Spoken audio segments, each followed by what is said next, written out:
Good evening, everyone. I am Dr. Sumati Baral, coordinator of this AICTE-ATAL sponsored online faculty development program on smart health technologies and medtech innovations, organized by the Department of MCA, Trident Academy of Technology, Bhubaneswar. It gives me great pleasure to welcome you all to day 3 of our FDP. Over the past 2 days, we have explored how artificial intelligence, deep learning, and IoT are driving innovations and transforming healthcare system. I sincerely thank all participants for their active involvement and continued enthusiasm throughout the sessions.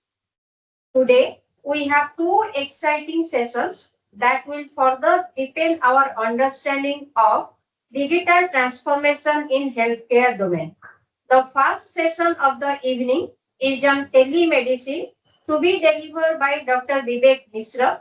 The session will focus on how telemedicine is bridging the gap between the patients and healthcare providers, how digital platforms are redefining the delivery of medical services, and transformation of digital healthcare through AI and NLP. To give a formal introduction of our distinguished speaker of today's session, I now take the pleasure of inviting Mr. Basudev Nath to introduce Mr. Vivek Mishra.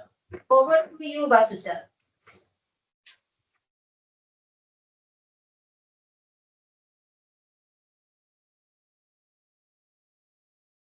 Good evening, everyone. I am Vasudev Nath. On behalf of the organizing committee, I extend a warm welcome to all dignitaries, delegates, and participants who have joined us online for this special talk. So it's my great honor to introduce our distinguished speaker, Mr. Vivek Mishra, who will be delivering a talk on telemedicine, policies, platforms, and patent engagement. Mr. Mishra holds a master's degree in computer science from Texas A&M University, USA, and has more than 14 years of experience in the business intelligence and analytics domain across India and the US. He is also inventor of two approved US patents in the field of natural language processing. In addition to this remarkable technical accomplishment, Mr. Mishra has mentored and trained more than 20 professionals in business intelligence and analytics tools and frameworks. Pursuing his passion for mentoring, he co-founded Nolaried Consulting in 2023, a startup that focuses on providing consulting support to enterprises and mentoring to aspiring learners through a framework combining best practices in technology, design, and psychology.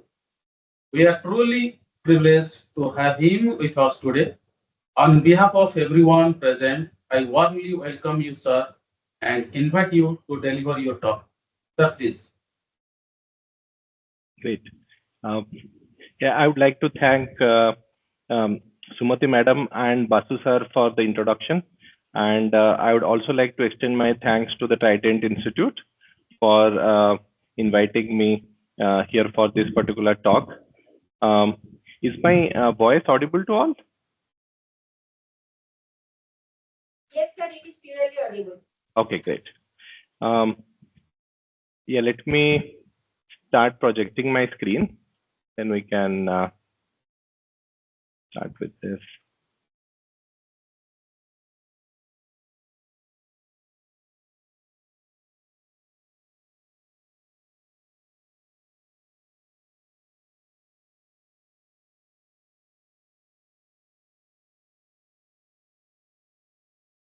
Okay. Is my screen audible? No, is my screen visible? Yes, sir. Great.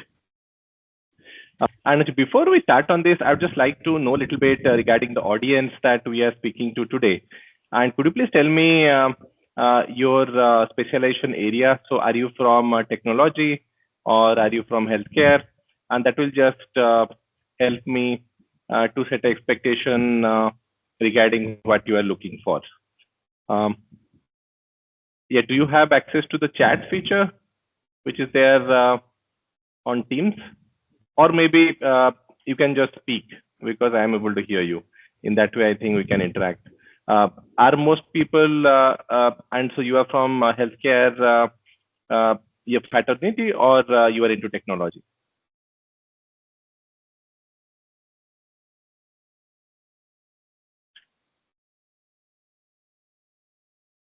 Sir, I would like to say something. The basic aim of all the participants is to know that how the cutting edge technology is going to be implemented in the health sector. Okay. That is the basic motto, and we expect a little bit idea about this from you, sir. Okay, okay, madam. Yes, that definitely helps. Okay, so we'll just start with this talk regarding telemedicine, regarding its policies, platforms, and patient engagement. And as per my introduction, I think you might have known that actually my specialization is in the area of data and artificial intelligence. So we will see that how AI and these data technologies can be leveraged for here best possible effect into digital healthcare and as well as telemedicine. Yeah, I completed my education in NIT Rourkela and Texas A&M University, and also yeah, earlier I have worked for around 14 years of experience in analytics as well as business intelligence, and I currently hold here 2 patents in US, and they were approved in the year of 2023. They were both in the area of natural language processing. So in this particular talk, and so in case anybody has any question, then I think you can put it on chat. Then I can also take a look at it and also try to answer it at that time. So please do not feel that you are disturbing or something, and we would like to keep it more interactive and just to make sure that you are getting here the maximum benefit out of this session. Now let's start with what exactly is telemedicine. You might have heard regarding healthcare, and telemedicine is one of its subdomain. And so here actually telemedicine, it can be actually thought as it is that you are getting the care without going to the clinic. And so it can be delivered remotely, or it can be done through technology. And so some amount of technology will be involved, and the role of one physical establishment that you visit for your healthcare, for example, to a hospital or to a healthcare facility, that will be reduced in telemedicine. And so that is a broad definition here.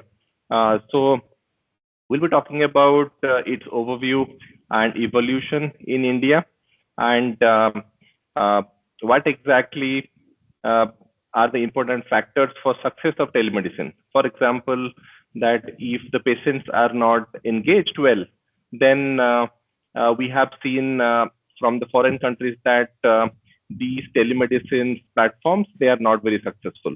So it remains really critical that this patient engagement has to be really good. And we will also see how this digital healthcare, it can be transformed through natural language processing and AI technologies. We will also have deep dive into one of the projects. I know that we have 1 hour 30 minutes and there is a lot of content to cover. So we will just go and start and see that as much here material, and so that can be covered in this particular session. Okay. So telemedicine, as I have already mentioned, this is remote delivery of healthcare using digital tools. And typically here specific like methods are used, like video consultation or remote monitoring, or e-prescriptions. And its market size is projected to reach around $460 billion by 2030 in here actually here in this entire like world.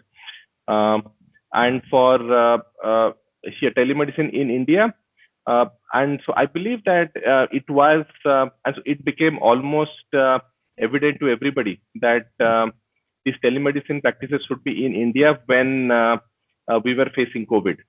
And at that time also you'd see that at that time the government of India, they had adopted one telemedicine practice guidelines. It was in the year of 2020. And also in India, we expect that by 2025, that size of telemedicine market industry, it can be around 47,000 crores. And now as like we have access to data and also we have access to technology, and so there is also high probability that all of here actually these kind of like industries, they are getting a lot of leverage out of these technologies.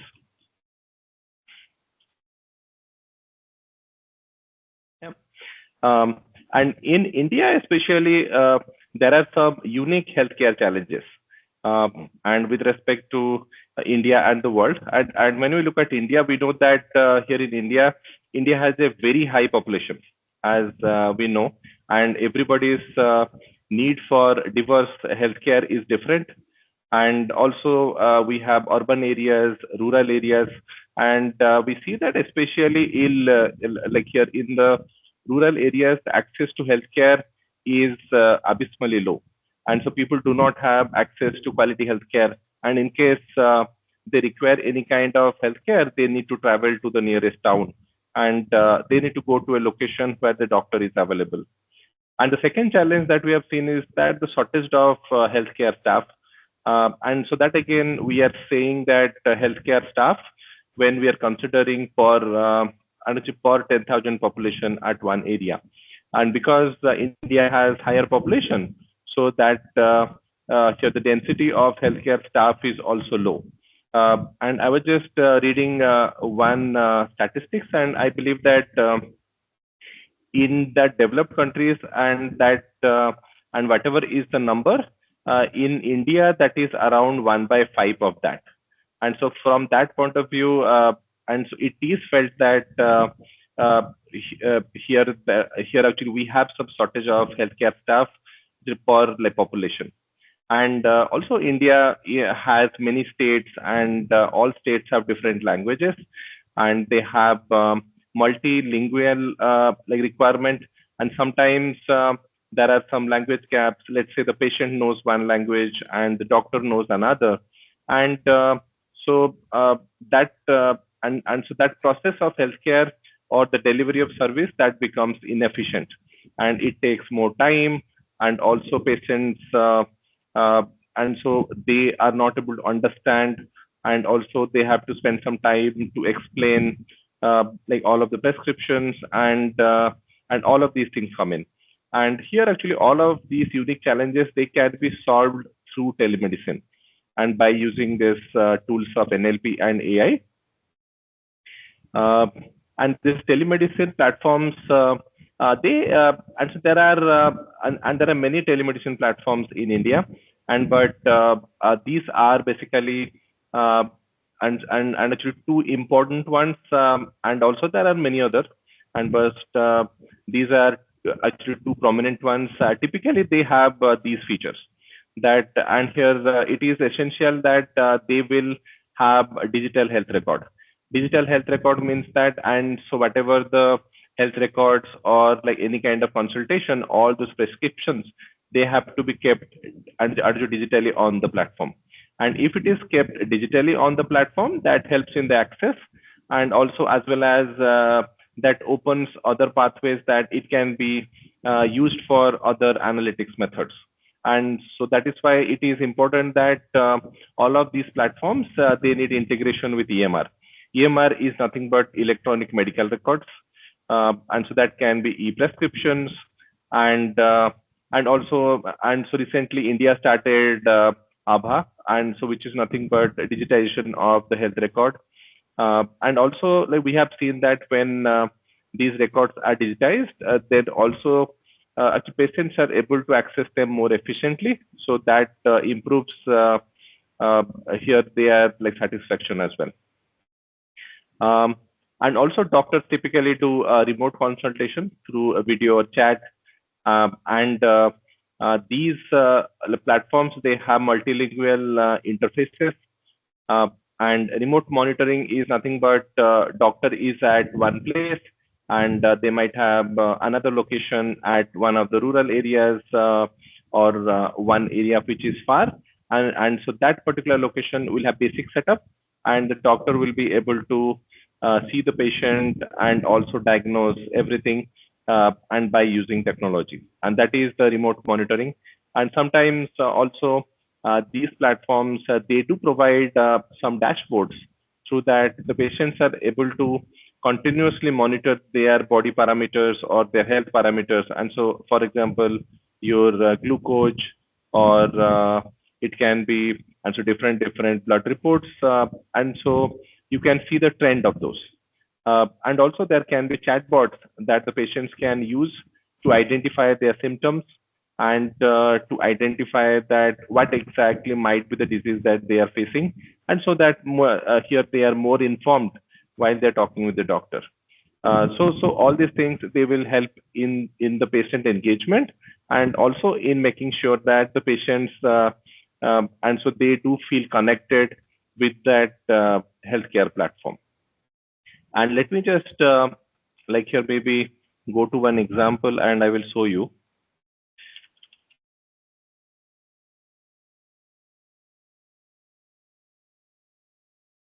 Okay. So this is the website of eSanjeevani. As we can see here, that you can see its vision. It says that, and so this is an initiative by National Telemedicine Service of India. It's a step towards digital health equity to achieve universal health here coverage. It facilitates quick and easy access to doctors and medical specialists from your smartphone. And these are some of the features that here they are offering. Okay. And like in case we want to see Practo, let me also go to Practo.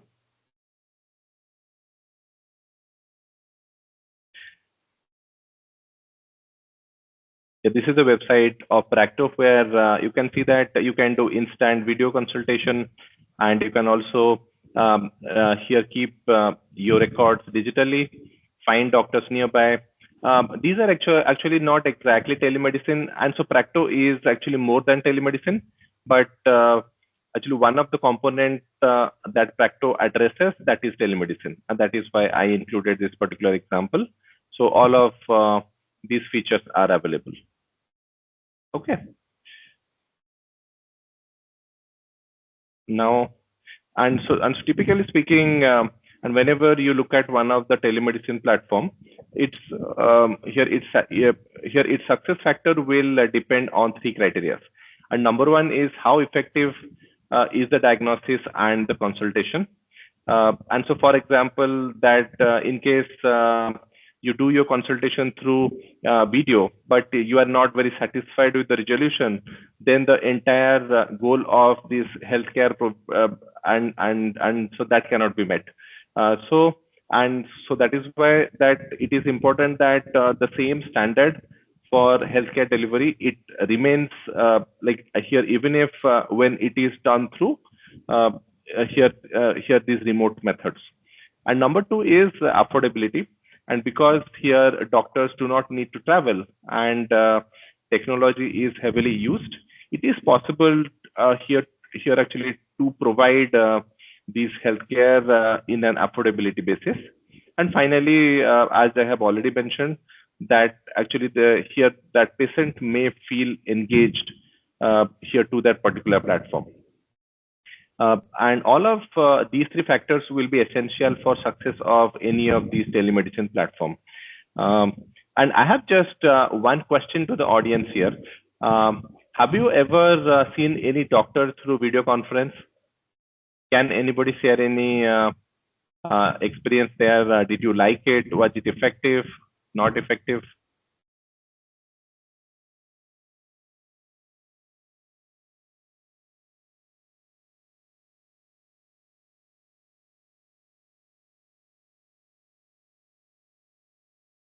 Okay.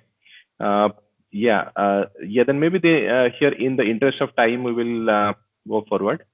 Now let's take a look at the telemedicine policy landscape.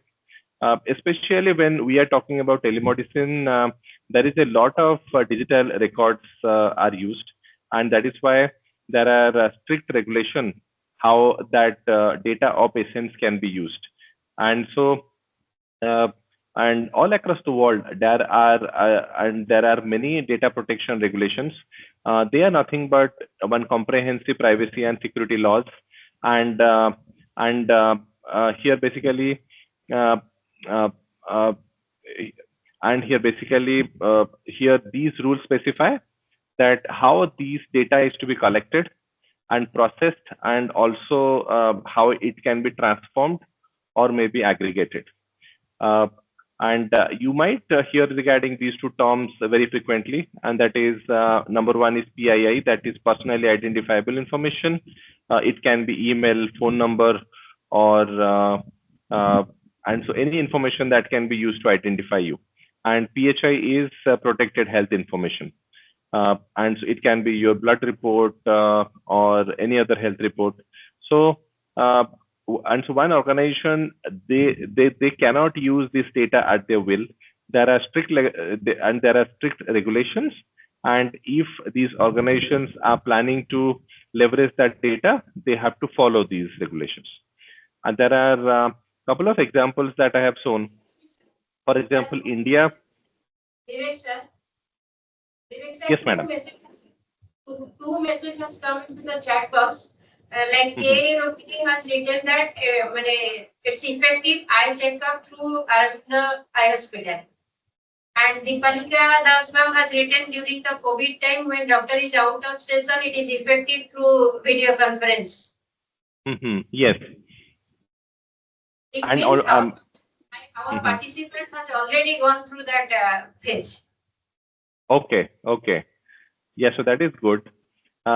And so sometimes actually I have seen that some people feel that it is not very effective, but I have seen that for something really quick, and especially during scenarios of COVID, and where and so it is not advisable to travel. I think these kind of telemedicine they can be really helpful. Yep. So let me see also the chat. Like, okay, so here there is chat.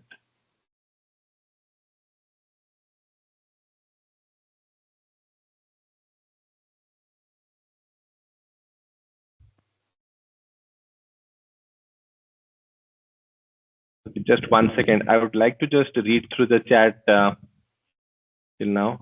Okay. So many people have responded to that question. Thank you very much for your participation. Okay. Now let's go to the next point here.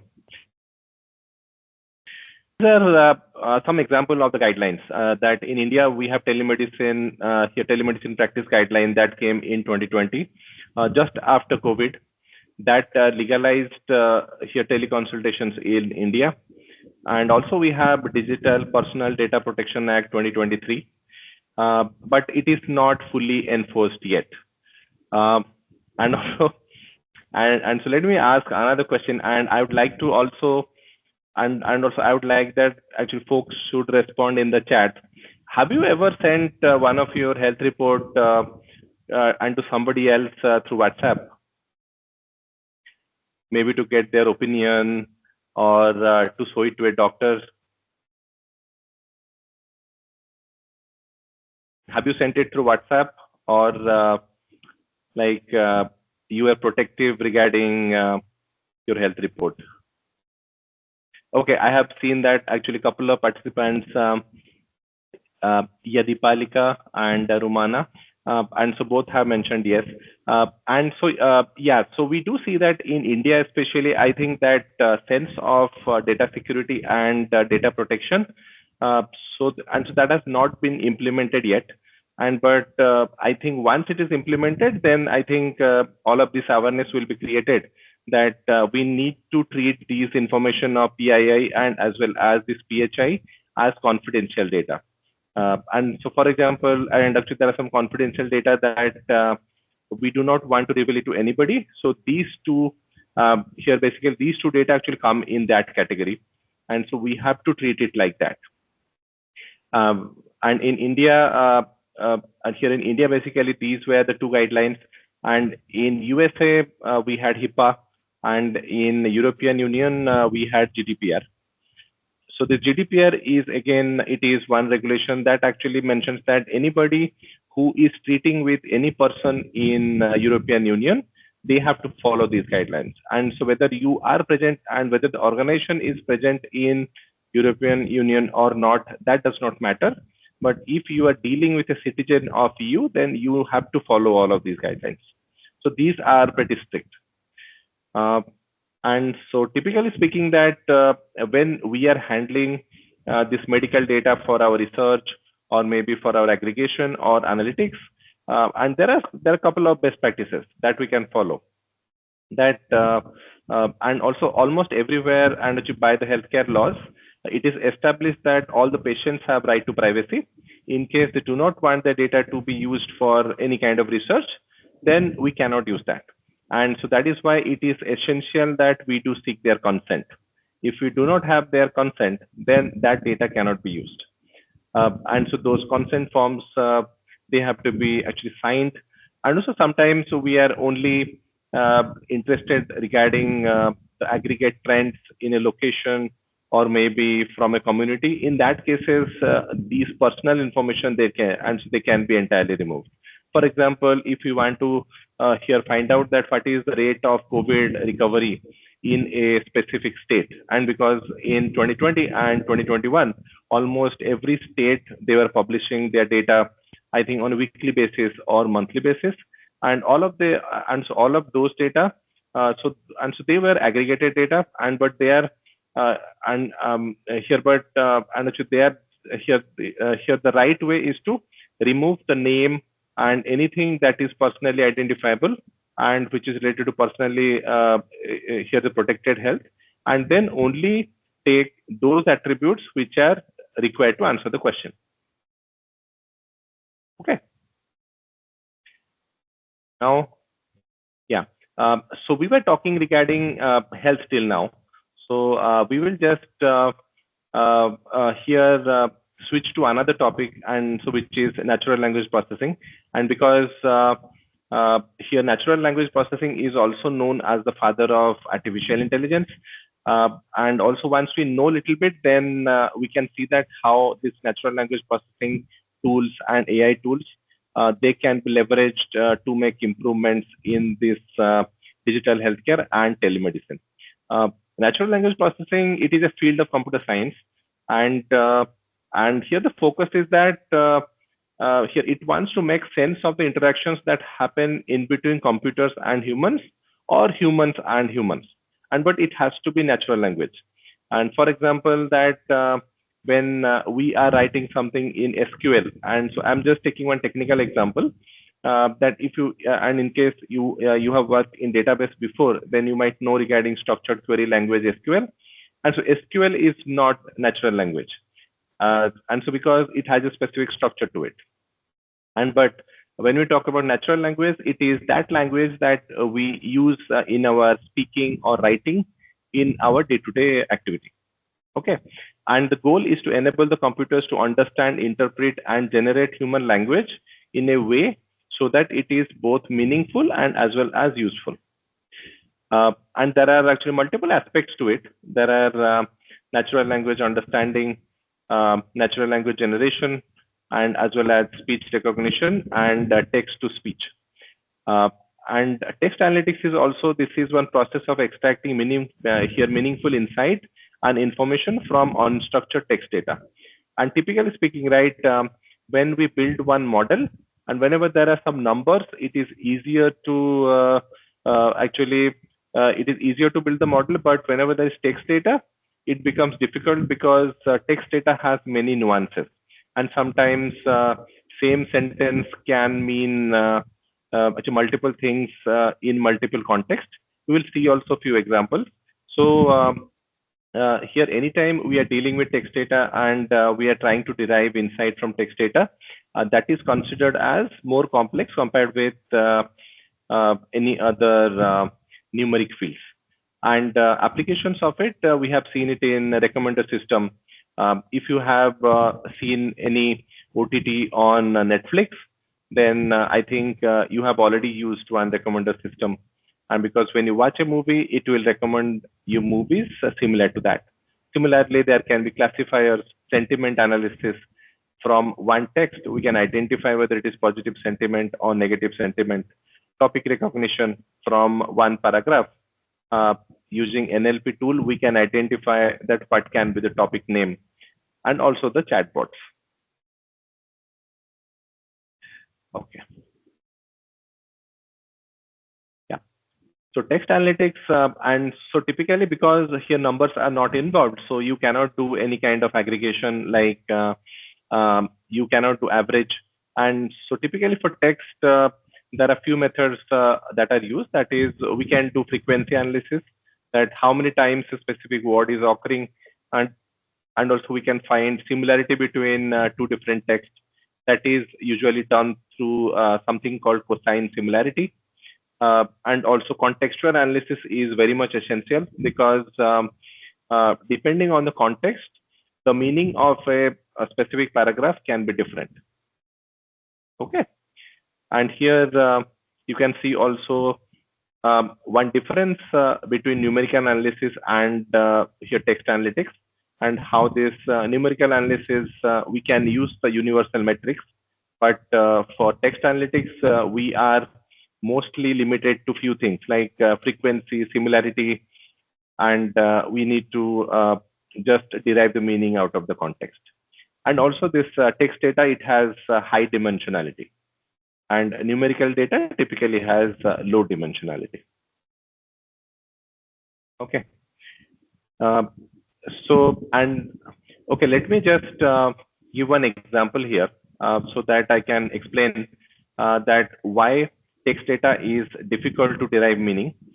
And so here, let's say that I have a sentence that the bank will not fail.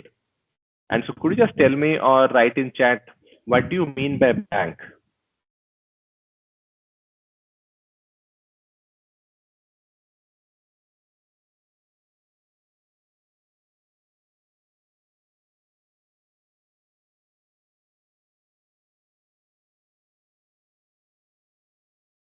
Okay. Now, if I show you these two pictures, now can you actually identify the meaning of bank in an unambiguous way?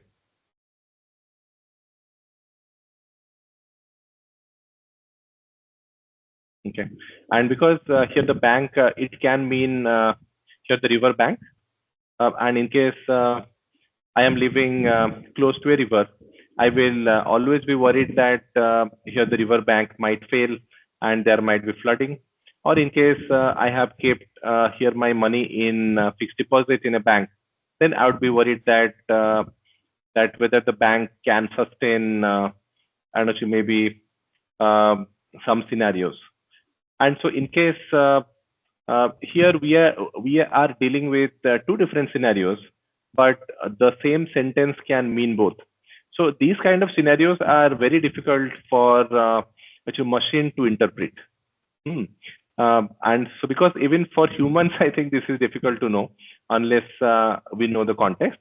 But here actually machines, they have one specific method through which they do identify this, that we will go through it to identify that here why exactly and how these particular data will be processed. And let me give you maybe another example. Okay. So if I am writing here one paragraph, and here my first sentence is that the bank will not fail, and I have a follow-up that here the river bank reinforcement is strong, it can withstand rise of river, then computer knows that here bank means the river bank. And but if the follow-up is it has strong reserve, to weather the crisis, then the computer understands that here the bank means it has, and here we are talking about the financial institution. Okay. So this is again another example that, and so let's say you have taken your wife for a lunch or dinner to a restaurant, and she says that I can tell you how much I enjoyed the meal. And but if the follow-up is that it was so delicious that the words are not enough, that means it is, and so that means that this is positive. And but in case here the follow-up is that really is this your favorite restaurant? So that can mean that she did not like the food. So here you here basically you can see that ambiguity that can lie in the same sentence, and that can actually have here multiple meanings. Okay. Yeah, this is one very famous quote by J.R. Firth that you shall know a word by the company it keeps, and that you can only know meaning of a word by looking at its context. Okay. So like this is this is here a little bit regarding that deep dive of one of the natural language processing projects that we will go through to see how sentiment analysis and topic recognition works. And because here basically I am telling you the here basically that internal working mechanisms, how these NLP models work, and like later and also later I will show you how and actually you can call these algorithms also using AI. And so that is an easier way of doing it. And but I am actually here taking you through the difficult way so that you understand the internal here the internal mechanism and how exactly they work.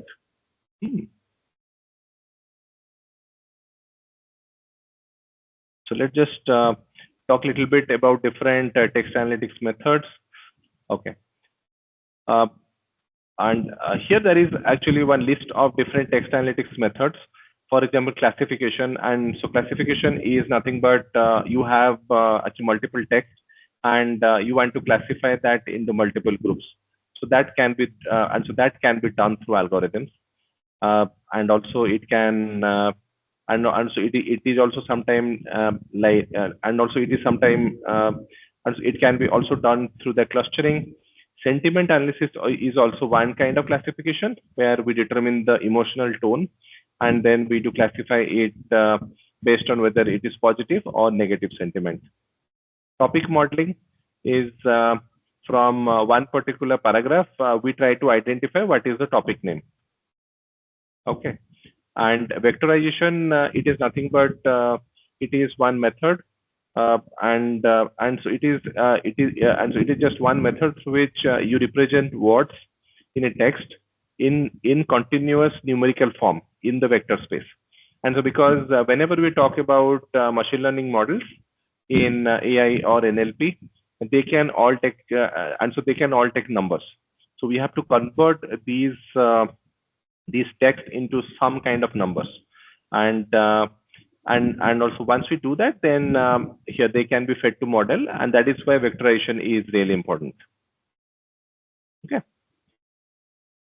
And there are a few other techniques called language semantics and grammar, name entity recognition, part of speech tagging, language understanding, and translation.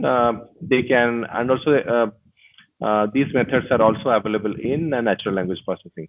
So in this particular and I know that these are a lot, and so in the interest of time, we will just go through one deep dive of two things. One is topic modeling, and another one is sentiment analysis. And the rest, in case anybody has any questions, actually you can reach out to me later as well. Okay, now let's go to topic recognition. And here you can see that I have mentioned here one paragraph. And I would suggest that if you're able to read like on your screen, and so can you actually suggest a topic name for it? You can take maybe 10 or 20 like you can actually take maybe here 10 to 20 seconds and just suggest one topic of maybe 10 words.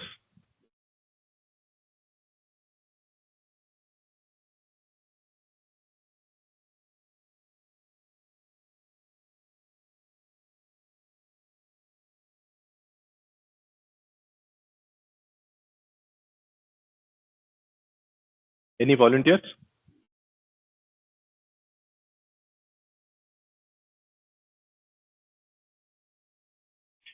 Okay, let me just make it a little bit easier for you.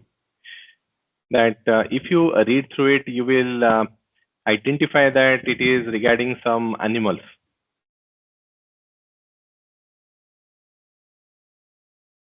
I've just highlighted those portion of the text in blue.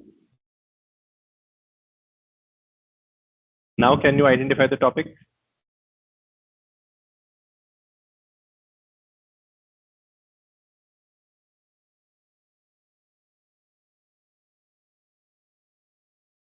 Forest, the real home. Yeah, that's a good one.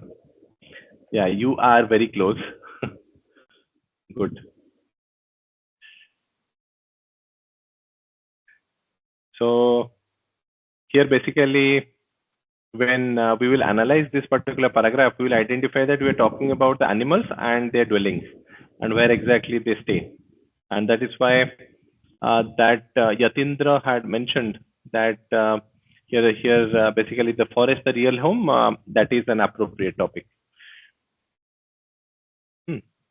Or it can be animals in forest and their dwellings. So here, let's just take a step back and identify how exactly we did it in our mind. But I believe that you might have just read through it, then identify that which are the nouns and which are the verbs. And here basically you are trying to identify the part of speech and then trying to see that whether there are multiple nouns and part of speech. And then you try to categorize them. And when you categorize them, you try to identify that, okay, all of these nouns, they are basically animals. And here, all of these dwellings, they are basically where they are staying. And so one topic can be animals in forest and their dwelling. And also, and here also, that is also one of the way how these natural language processings work. And there are multiple algorithms, but actually broadly, it will do all of these things to identify the topics.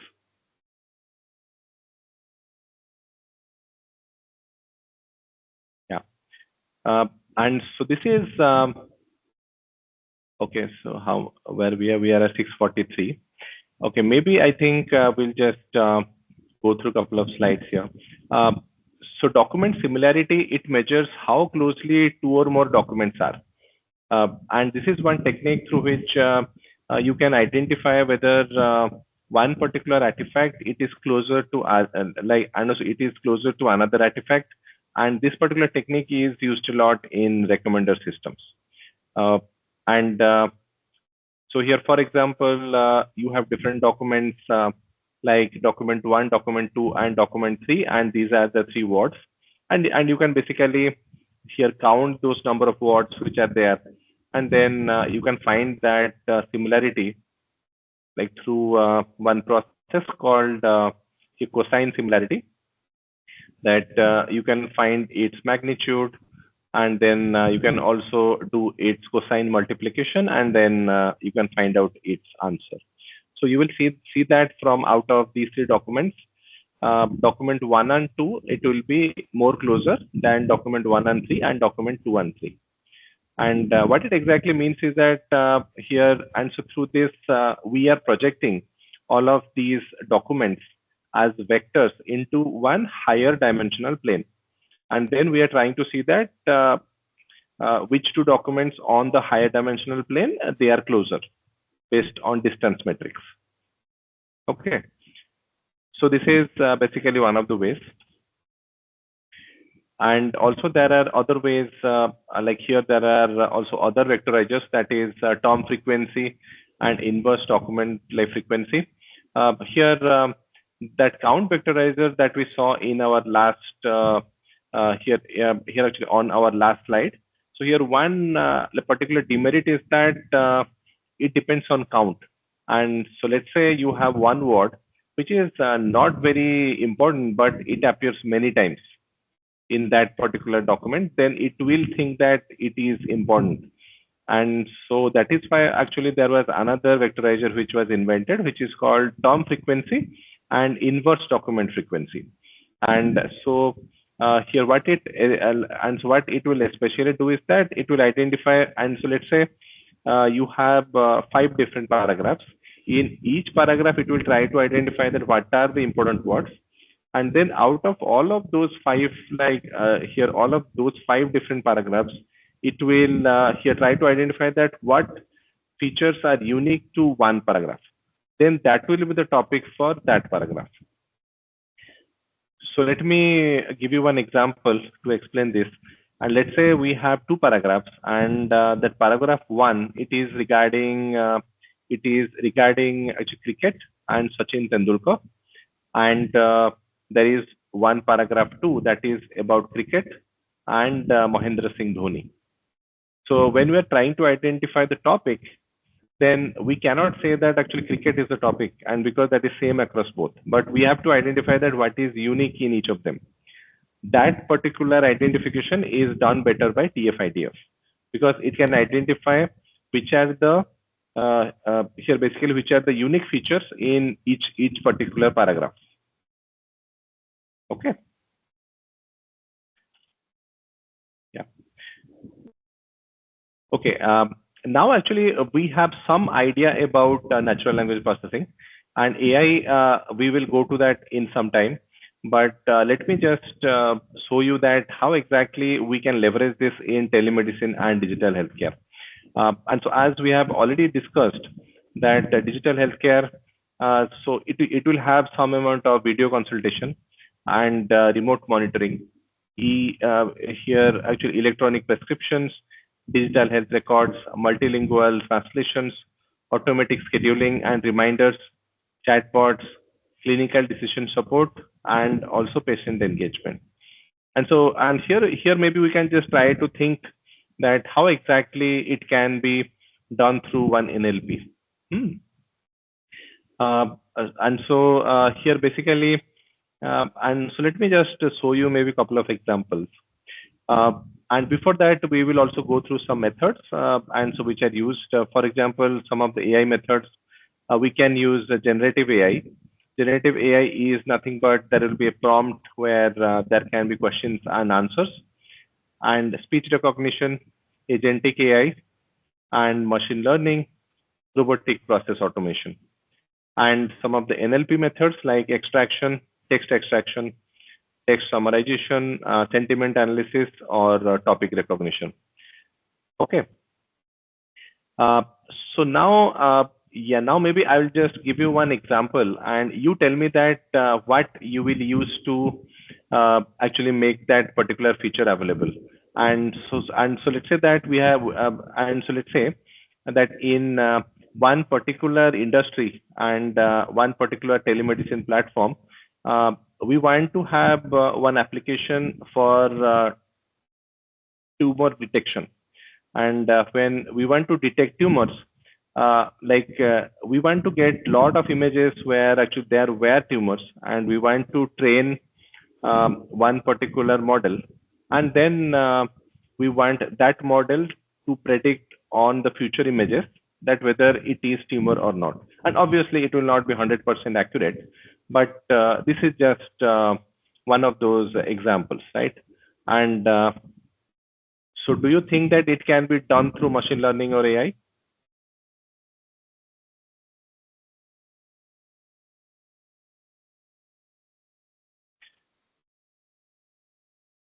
Let me see whether.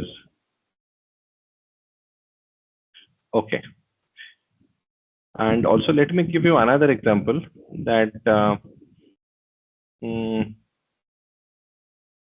yeah.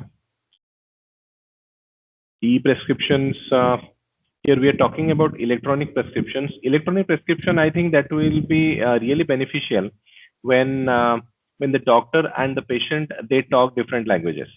And so let's say that we have one patient who is from a rural area, and the doctor is not very familiar with the language from the area.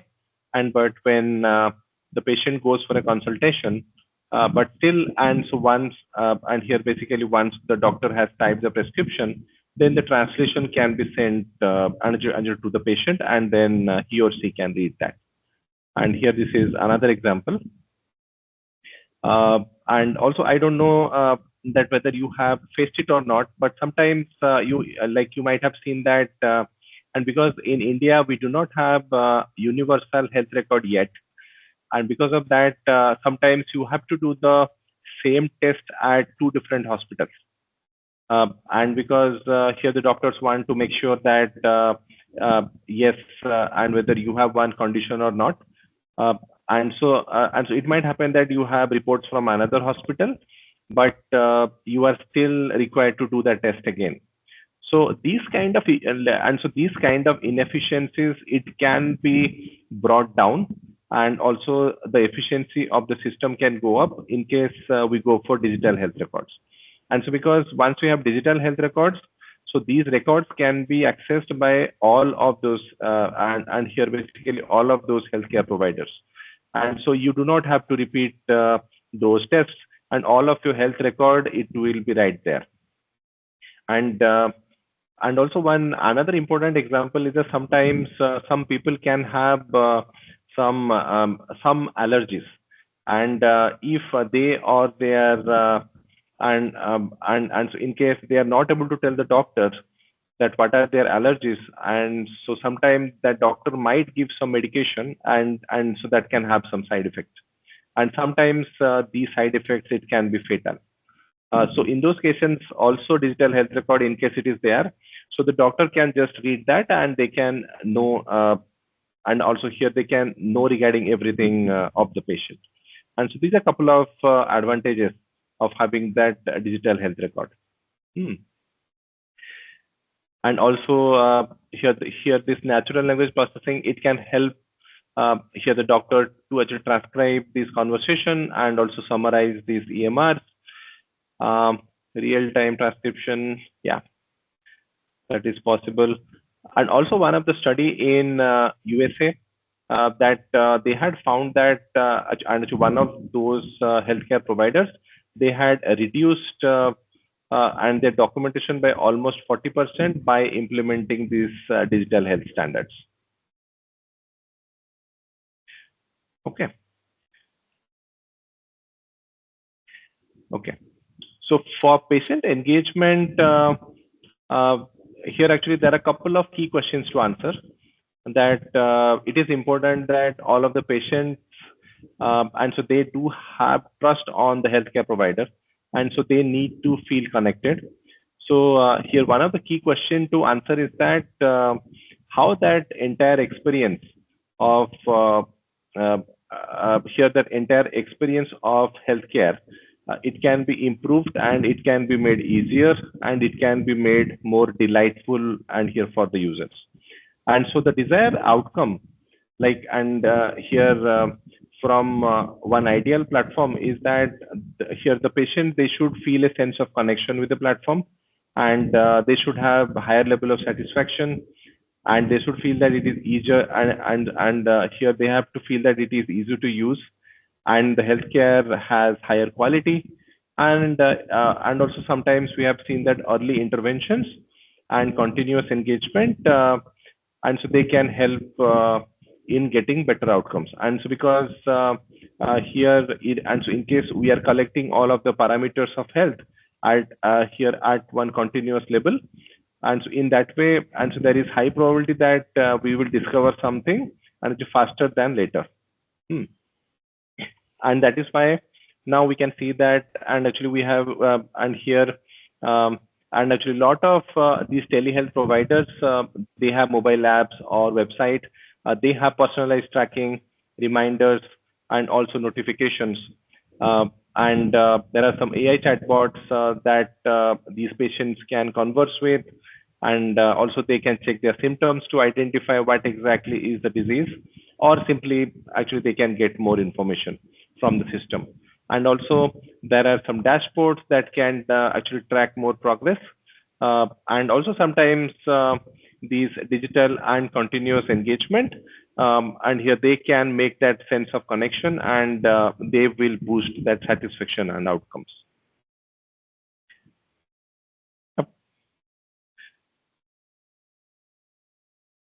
Yep.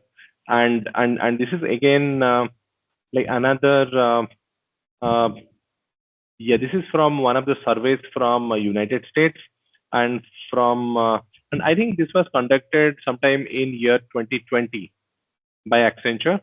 And so that said that like around 72% of patients, they prefer digitally engaged providers.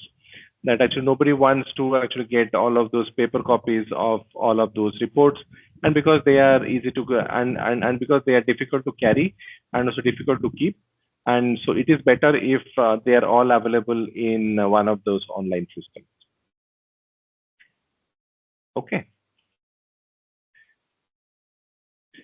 Okay, so now like we will start this building NLP models, and but I think like we can take a 5-minute break, and then we can come back and start around 7 p.m.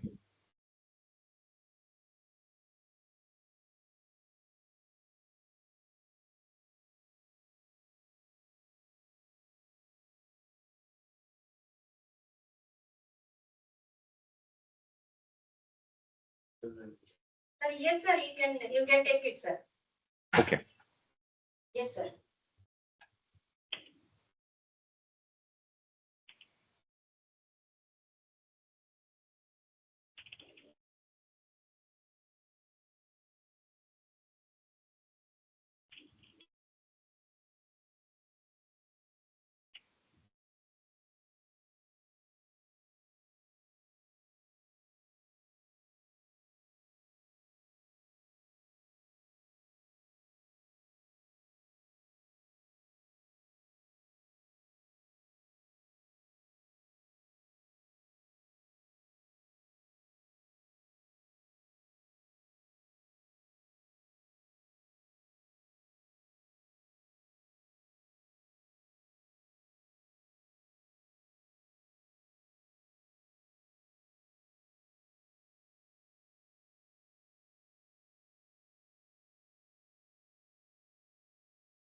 Hello.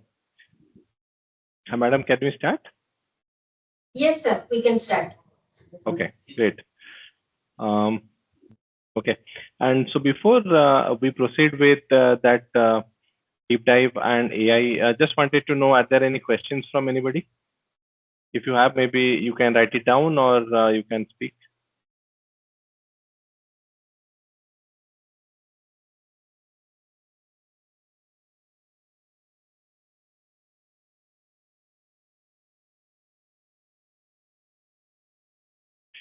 Okay, so we will proceed like just in the interest of time. And I'd also like to add something here. And we have a lot of content, right? We are talking about that overview of NLP, which is natural language processing, and AI in one 90-minute session. And so that is usually a lot. And so in case any of the participants, you are building any kind of data platform and you would need maybe some guideline or just want to talk, then feel free to reach out to me, because I have actually my and also my contact information. It will be there and so on that slide, and my email information will be there. So in case you have any and so in case you have any questions, then you can reach out to me.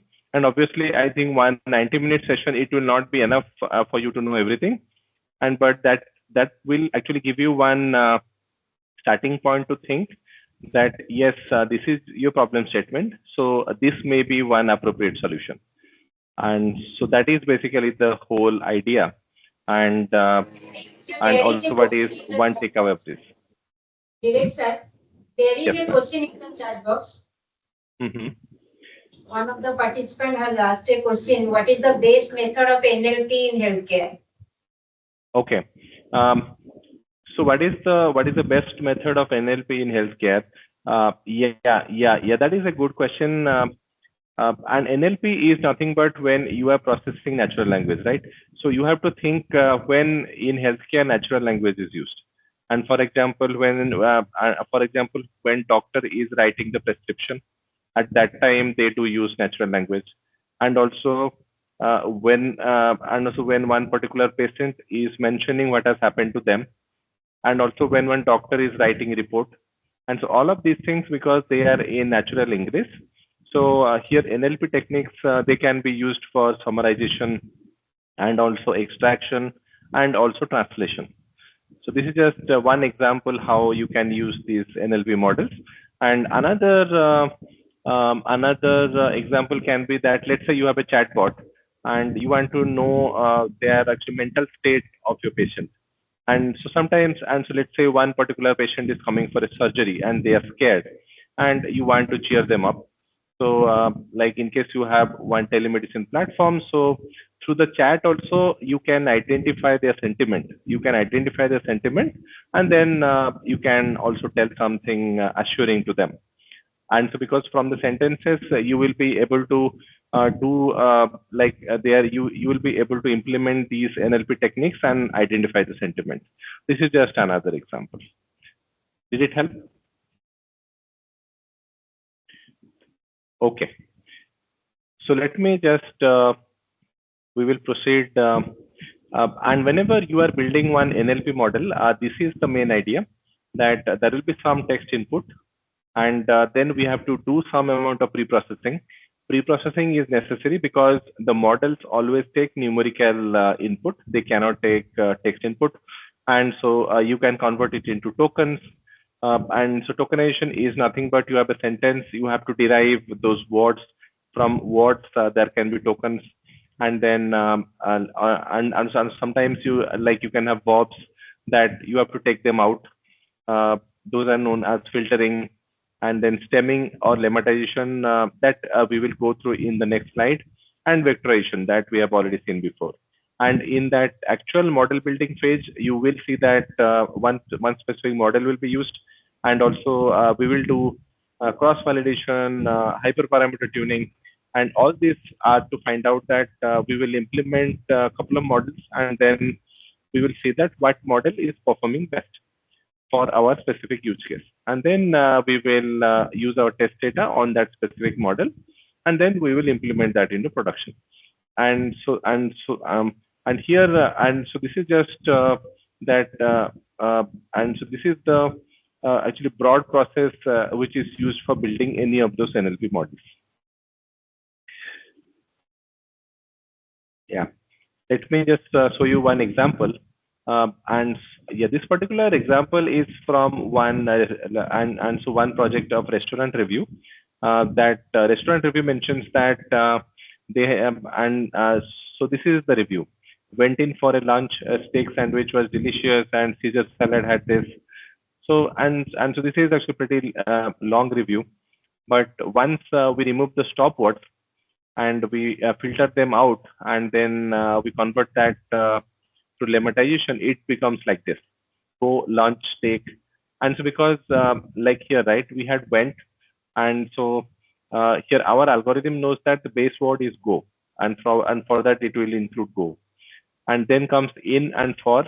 They are frequently occurring words in English. They do not mean much, so that is why it will take it out. And similarly for a, so and then it had put like lunch here. And also you can define that what to filter, what not to filter based on the context. And this is just one example I am showing. And so that is why, and when you will be giving this text, then after lemmatization, you can actually get here like you can get that text like this that can go into your model.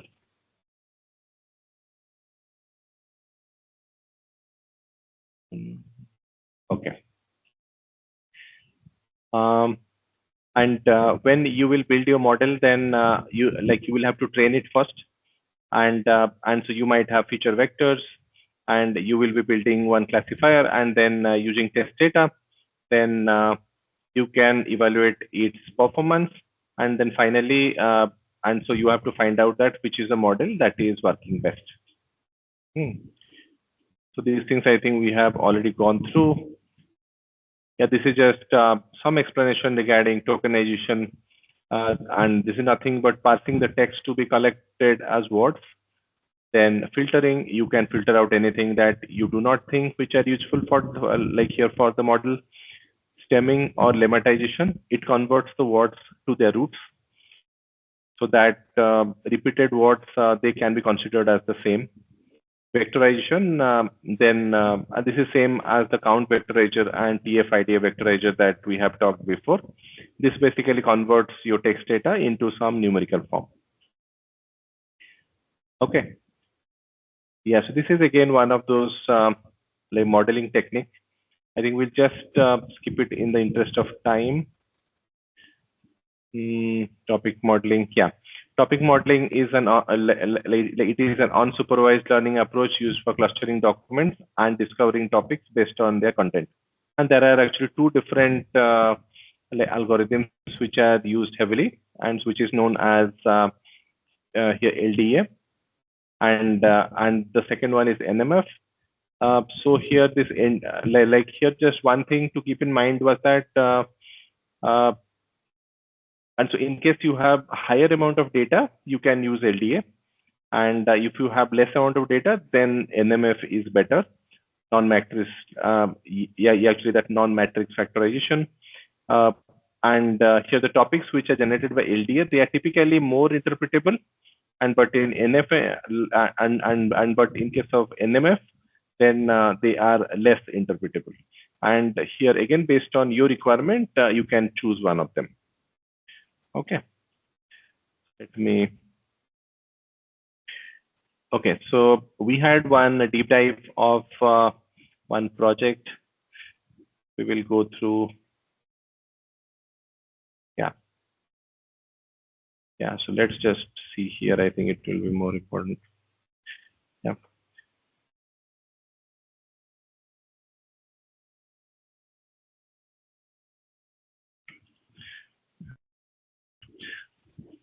So this is a project that is sentiment and so that basically does sentiment analysis and topic recognition on restaurant reviews, and also because this is on natural language, and so this is a similar project, and also here whatever the insights we have and the methods that are used, so they can also be used in this healthcare. And the only thing is that when you are dealing with the healthcare data, then you will have to process that data a lot and to just make sure that it is as per the guidelines. And but once that cleaning and processing is done, then you can implement all of these methods.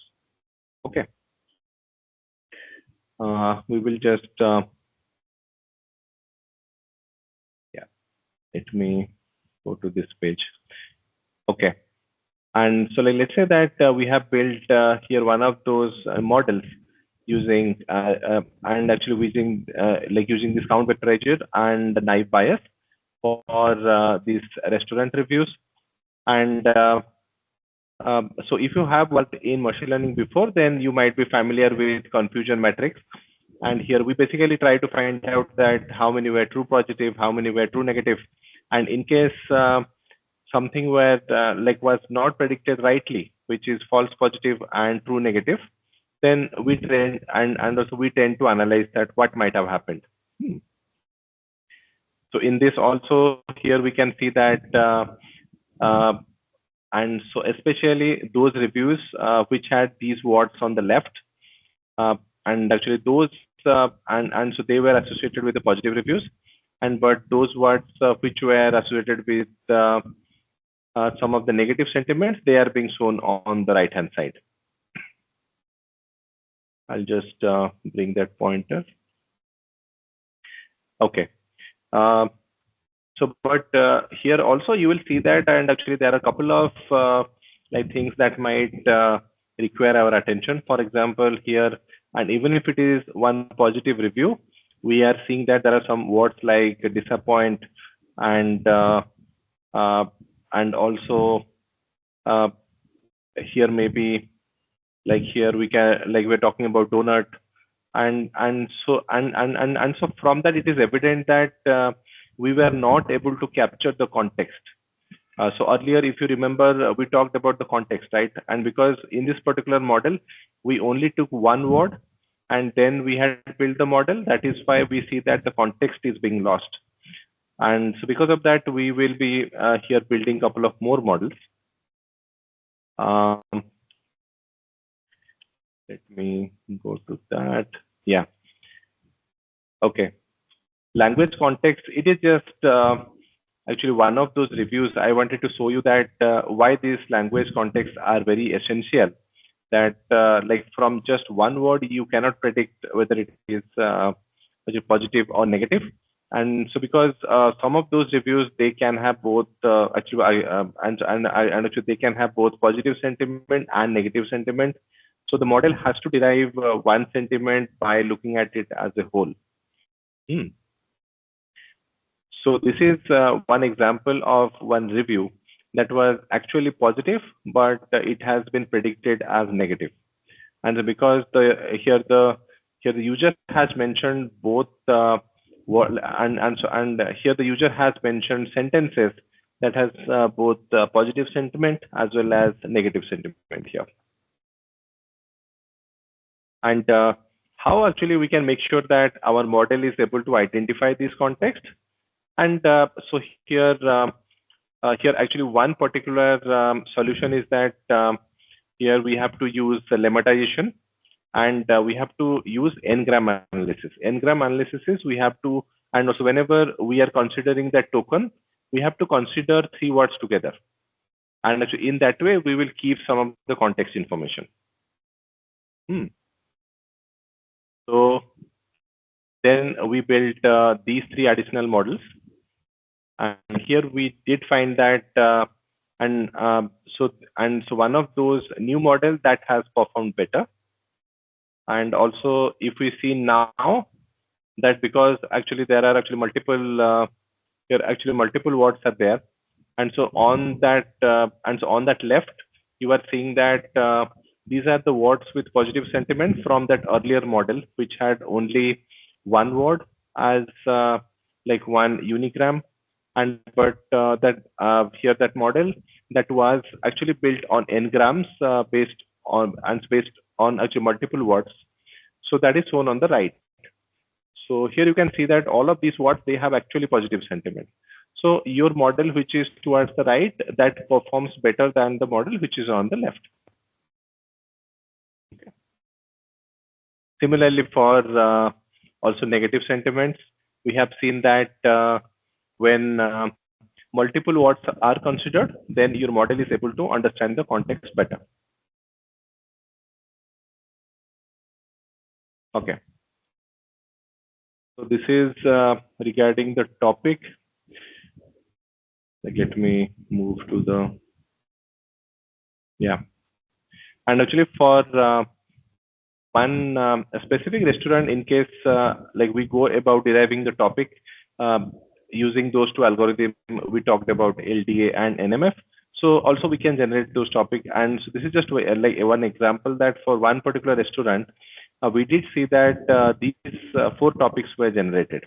And also from that also we can identify that here what that particular establishment is doing good, and what it is not doing good, and what are some of the improvement areas.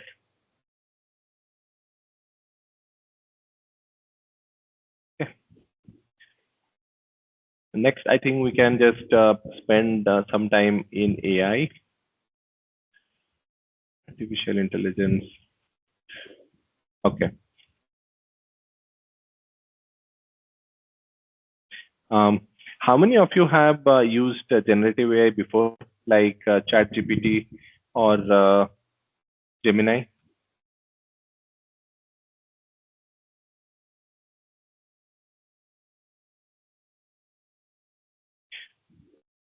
Great. And I do see there is one question from Dipalika.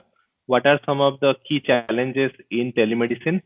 And I believe that some of the key challenges would be, I think, the adoption of digital healthcare, because as we know that in India, the digital literacy is low in rural areas. So if we are able to adopt that technology, then I think everybody will accept it. So it depends a lot on the acceptance. And number 2 is like how well we are able to implement all of those guidelines around this healthcare data. And it's because there is a lot of guidelines. And so, for example, as we talked about that, and actually US has HIPAA and European Union has GDPR. So similarly, India will come up with its own standard for how to handle all of this patient data and confidential data. And if we are able to maintain that confidentiality, I think it will be a big success. And but I think till that time, and also our doctors also, they need to be more tech savvy. And I think you and also from your experience also, you might know that like some of the doctors and actually they actually may be just more familiar with writing one prescription on pen.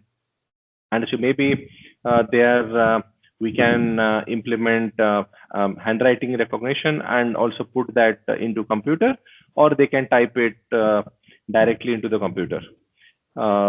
And so earlier I was in the United States, and so there basically what happens is that whenever you are visiting there one of the healthcare facility, so the doctors usually type it directly to the computer.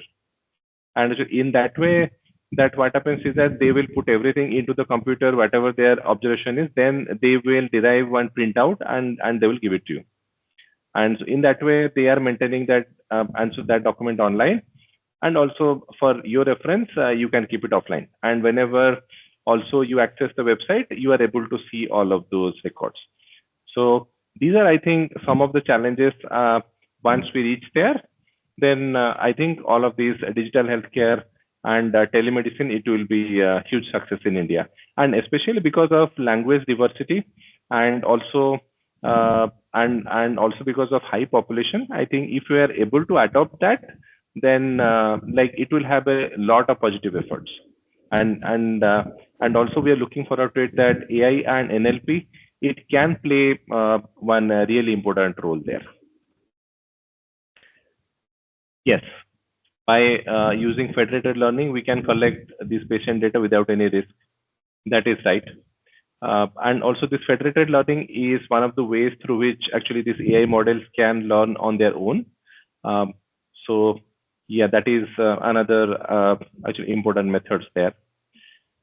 Okay, so let me just go through maybe a couple of LLM applications. So it can be text generation, code generation, and also in understanding, we can have text classification, sentiment analysis, text summarization, and also question and answer, language translation, intent recognition, and named entity recognition. Okay.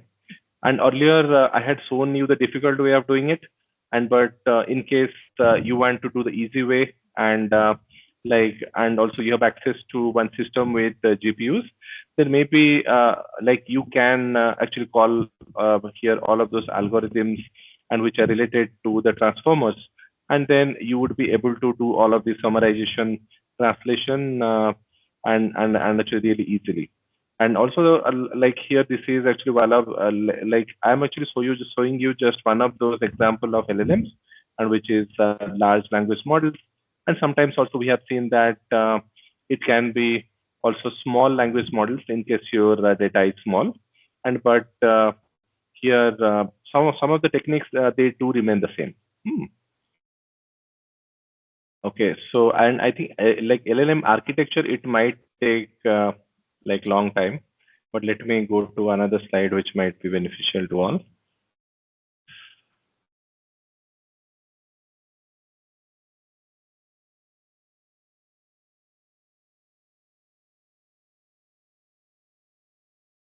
Okay. Yeah. So anytime actually, so we are building.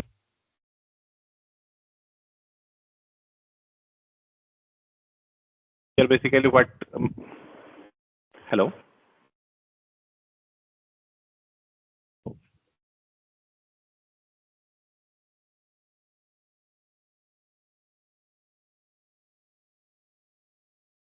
Okay. Okay. Okay. So last 10 minutes we'll give it for questions.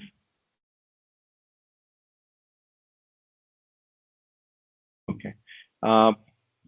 Okay. Let me just go through the audience. Then, are there any questions from anybody? Does data set from other countries affect our model result according to Indian patients? Yeah, typically it should not. And why I think it should not is that because patients are different everywhere, and so that is why. And also one of those, and so one of the regulation of GDPR is that your data for a specific geography, it should not leave that geography. Okay, and so what it means is that in case you have patient data for a specific area, so it should only be aggregated with other patients in the same area, and only if it makes sense. And so let's say that you want to identify that what has been the and actually one COVID recovery rate in the entire world. And so in that case, maybe it makes sense to combine data from actually multiple areas, but otherwise it should remain local. And it should depend on all of the guidelines which has been set in that specific country.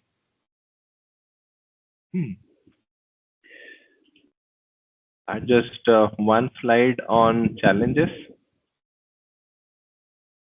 Sir, I have one question to Yes. the entrepreneur Bibek sir. Yes, madam. As an entrepreneur, kindly suggest that how can a startup or healthcare institution ensure scalability and reliability while developing telemedicine platforms? Okay. So if one startup is approaching that problem statement of building one platform for telemedicine, so I would say that it is extremely important that they need to first make themselves aware regarding the regulations, and they need to understand the rules, because in data, you have to do the filtering, and you have to make sure that your data is ready for all the tasks. And second is you need to understand the requirement that why you are building that telemedicine platform. And because we already have eSanjeevani, so maybe some of those features, and so they can be built. And so it is possible, but I think it is extremely essential that to know your target audience, that who you are building for. And in case that is clear, then your solution will also be used. And also it's important that you collect continuous feedback and make sure that all of those feedback is implemented in the next iterations. And so that is exactly actually I am currently showing in this slide. So if you see that point 4, that how to build the solution is that you have to put human in the loop and human centric design. So that will empower healthcare staff and as well as the patients, right? We have to take continuous feedback from them, what is required, and then build it, show it to them, and then again take their feedback and then incorporate those suggestions.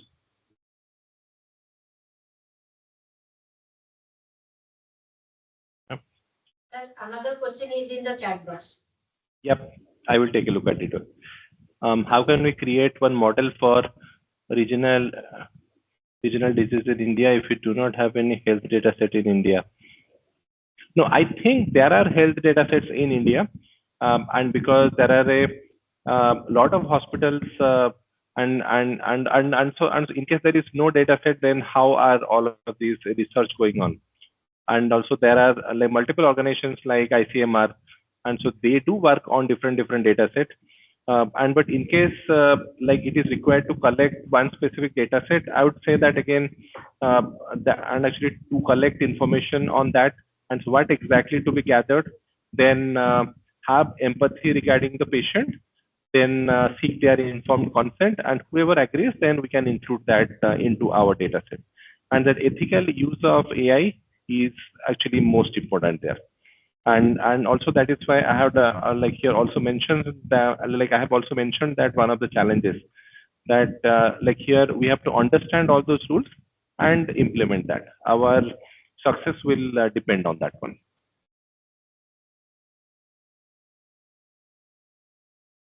Okay. And another trend, new drug development also have previous data set. Yes. Drug development is one of the really important areas, and those people who are following this healthcare industry. And so earlier, if you know, like to derive one drug, it might take, I think 6 months to 18 months. But nowadays, because of AI, they are able to put multiple iterations at the same time. And also they have cut down the timeline that earlier, whatever they were doing it in 6 months, now they are doing it in, and I think within some 1 month, and it can even go down. And I think use of AI in new drug discovery phase, that is one of the most promising use of this technology.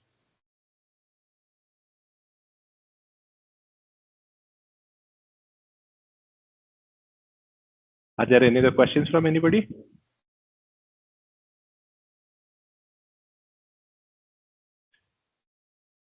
Okay, Sumati madam, and I think yes, so this is all I had to present today. And I know that we had a lot of content, but still I would like to thank everybody to keep this particular session interactive. And in case anybody has any question, and so because I am and so because I am a data expert, so in case you have any question on building any kind of data platform, or what are the guidelines of building a specific solution, feel free to reach out. I will just actually share like my email on the chat, and also after this particular talk, I will also share the deck with madam. Thank you so much, sir, for your insightful session. And over to Vasu, sir. Thank you very much, Mr. Bibek Mishra, for delivering such an enlightening and thought-provoking talk on telemedicine, policies, platforms, and patient engagement. Your session has provided us with a comprehensive understanding of how telemedicine is transforming healthcare delivery, from digital policies and technological platforms to innovative ways of improving patient participation and engagement. We truly appreciate the way you connected policy frameworks with real-world applications, sharing valuable insights from your rich professional experience in business intelligence, analytics, and natural language processing. Your perspective as a mentor and co-founder of Nolaried Consulting has further inspired us to explore the human and technological dimensions of healthcare innovations. On behalf of the organizing committee and all participants who joined online, I extend our heartfelt gratitude for your time, expertise, and commitment to knowledge sharing. We hope to have the privilege of hosting you again in future sessions. Thank you once again, sir, for an excellent and engaging presentation. Thank you, sir. Thank you, sir. Thank you, everyone. Thank you so much, sir.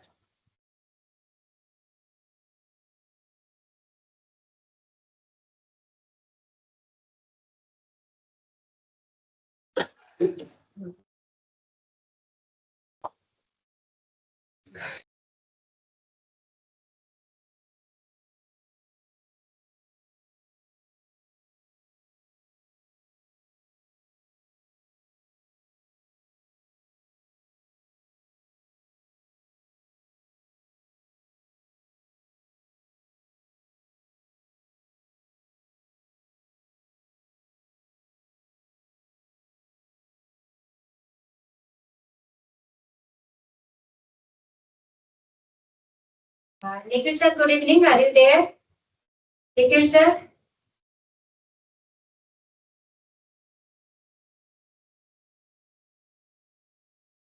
Nikhil sir, can you hear me?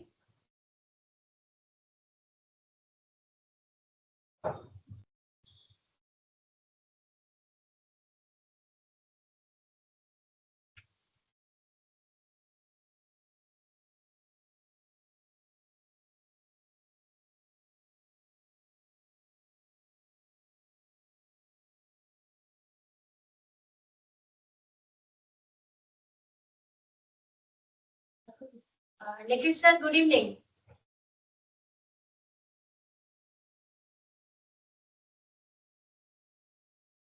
Nikhil sir, good evening.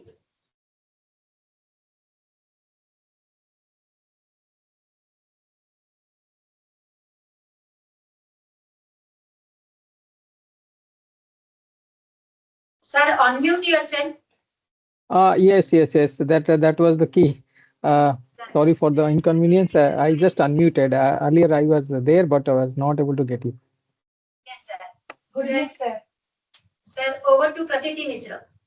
Now moving on to our second session of the evening, we will be exploring another crucial area in modern healthcare technology, wearable devices and real-time health analytics.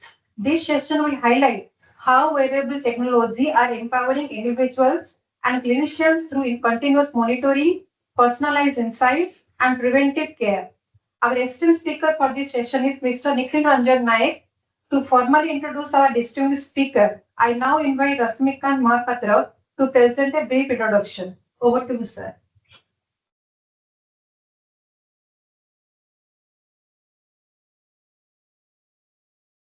Thank you very much, ma'am. A very good evening to all of you, all the participants in this evening. Today's speaker, Mr. Nikhil Ranjan Nayak. I don't think I can tell more about him because he has already taken one session on the first day of the first session of the first day, and he is very good. He has very good experience in the respective field, and let us have a glance through his profile. And I am very much proud that I got a chance to introduce her. So he is currently working as GM Corporate IT Systems, Apollo Hospitals. Concerned with his past experience, he has worked as a GM Analytics Strategy, Apollo Hospitals, Hyderabad, from 2021 till 2025. Currently, he is on sabbatical and consulting journey as a Chief Innovative Officer for Fidelcia Systems Private Limited. And he is having digital transformation leader over 18 years of progressive experience in healthcare, IT, and operations, with delivering measurable outcomes across ERP implementations, healthcare analytics, enterprise data governance, and digital ecosystem development. Next experience, he has a general manager, corporate IT and strategy, Apollo Hospital, and he has been multi-billion dollars projects such as Salesforce, Mantra ERP, Oracle, Hyperion, FCCS, PCMCS, and PVCS, and Apollo 24/7, impacting 34 plus hospitals across 6 regions. He has adopted at strategy planning, business process re-engineering, and clinical CRM with proven track record in designing and deploying sales and referral engagement platforms, generating over 800 million monthly revenue. This is a very good achievement. Thank you, sir. Congratulations. And he has certified PMP, CIPP, CIPM, Scrum Master, CHA, ITL Wave 3, and Prince 2 practitioner. He combines cross-functional team leadership, data-driven decision-making, and compliance-oriented governance to align IT with business strategy. He is recognized as thought leader in healthcare digital innovation and brings unparalleled expertise in integrating clinical systems, cloud platforms, and advanced analytics to drive enterprise-wide transformation. Today's session, I am not sure, I am very sure it is going to be very interesting because Sir is with us and he has very good experience in the respective field. And everybody, please have a patience and enjoy the session today. Over to you, sir. Thank you very much. Thank you very much for a very long introduction of me. I'm a small man who has done whatever the time has permitted me. I thank to Trident Technologies, your principal DN Patnaik ji, and Dr. Maya Nayak ji, Sumati madam, and then a special thank to mention. I'm a student of my ex-professor who is there, Dr. PK Mohanty, MBA Dean. So today we stand because of their blessings, and I take this pride and privilege to say and thank you everybody around here, the technical as well as the academic fraternity, because they made us what we are today. So to say, all the blessings from academicians only makes us come to the proud, privileged place, and I'm blessed with that. I'll say just I'm just a good implementer who implements whatever is there. So I more focus on the design of it, because when we study something as the ABC nuts and bolts. But when we design, you get to know how to integrate it, how to come with this. So my perspective always, when you are given a task, look at the history. That is how the product development. I'll be very soon looking into product development in one of the cases, maybe this thing. Let me come back to straight to the topic. Now it is second session. People will be there. People just tell me if I am able to. People can see my slide.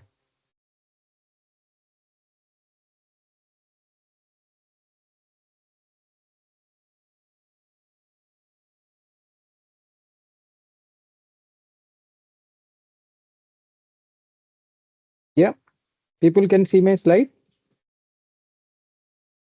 Yes, sir, it is visible. Yeah, anytime I will make it this thing. Anytime yesterday, 2 days before session was monologue. I just went on explaining. I thought people are very much into this. I will very less time to question and answer session. Here we will have this. So I've got two videos. So people, whenever the audio issue is there, please let me know.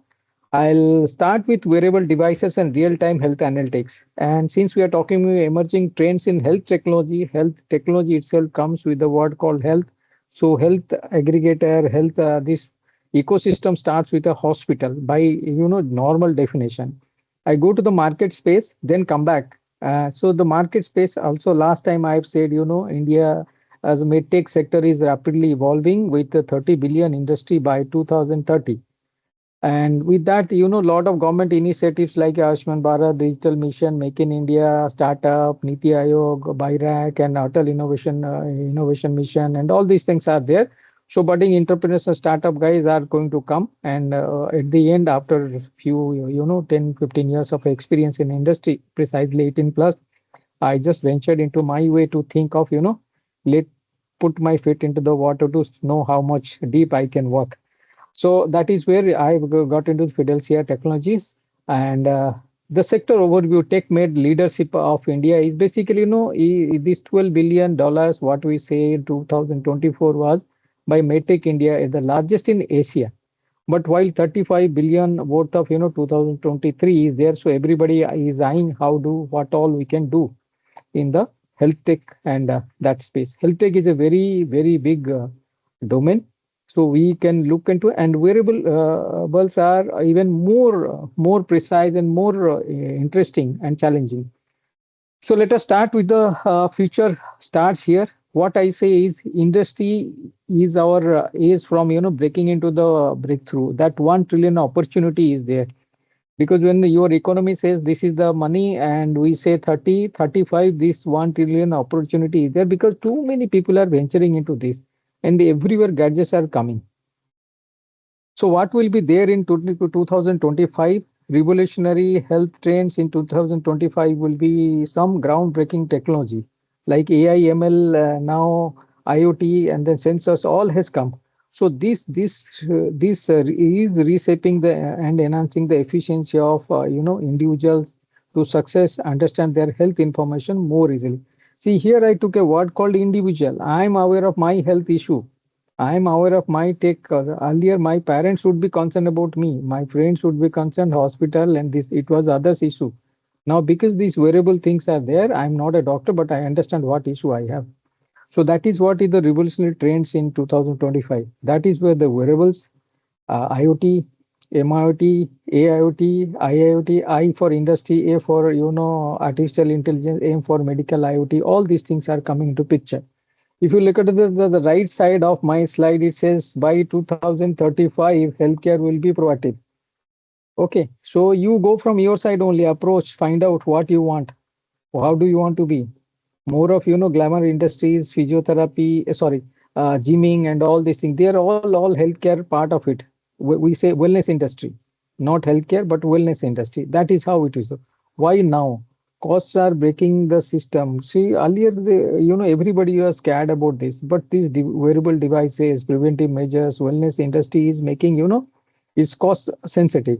So you are getting something done in 10,000 rupees. I'll make it in, less than that. That is what.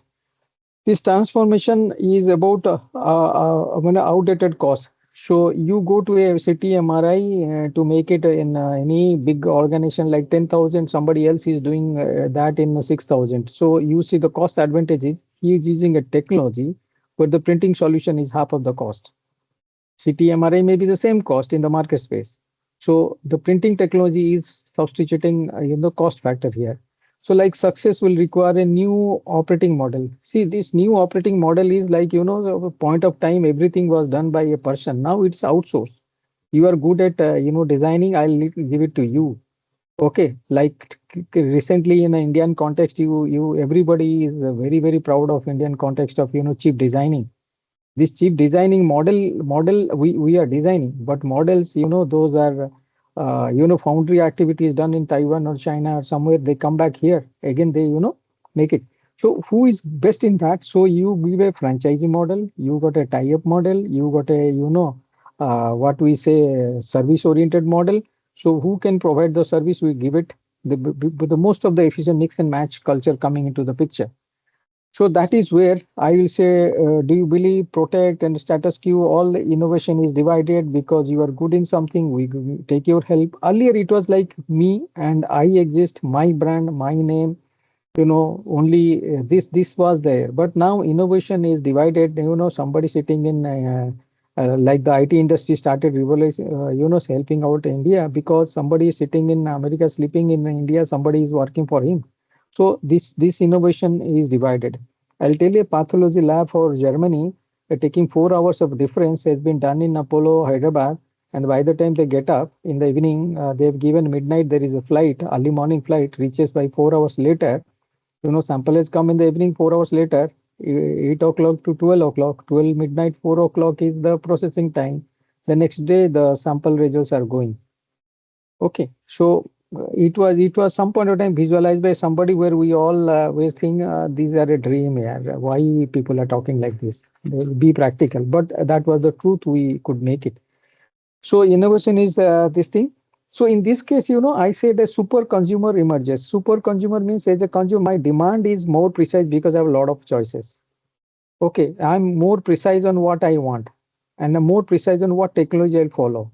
More precise on where I should go. I'll go to for a hospital sector in Bhubaneswar. If you go to Sham, you go to Trident. This Apollo. You go to Utkal, XYZ places, you have more choices because there are availability of technology, people, process, everything in space. See, I say future is arriving faster than we think. Why? The tech-enabled parent and caregivers. So earlier, doctors, nurses were there who has to come to a place, they will give it. You come rush to the hospital, dispensary, or clinic to get a caregiver. Now over the phone, over the SMS, over the internet, you get all these things done. So even if a patient is at their home, somebody can say, you do this particular process, do this, inject this one, give this medication, this is thing.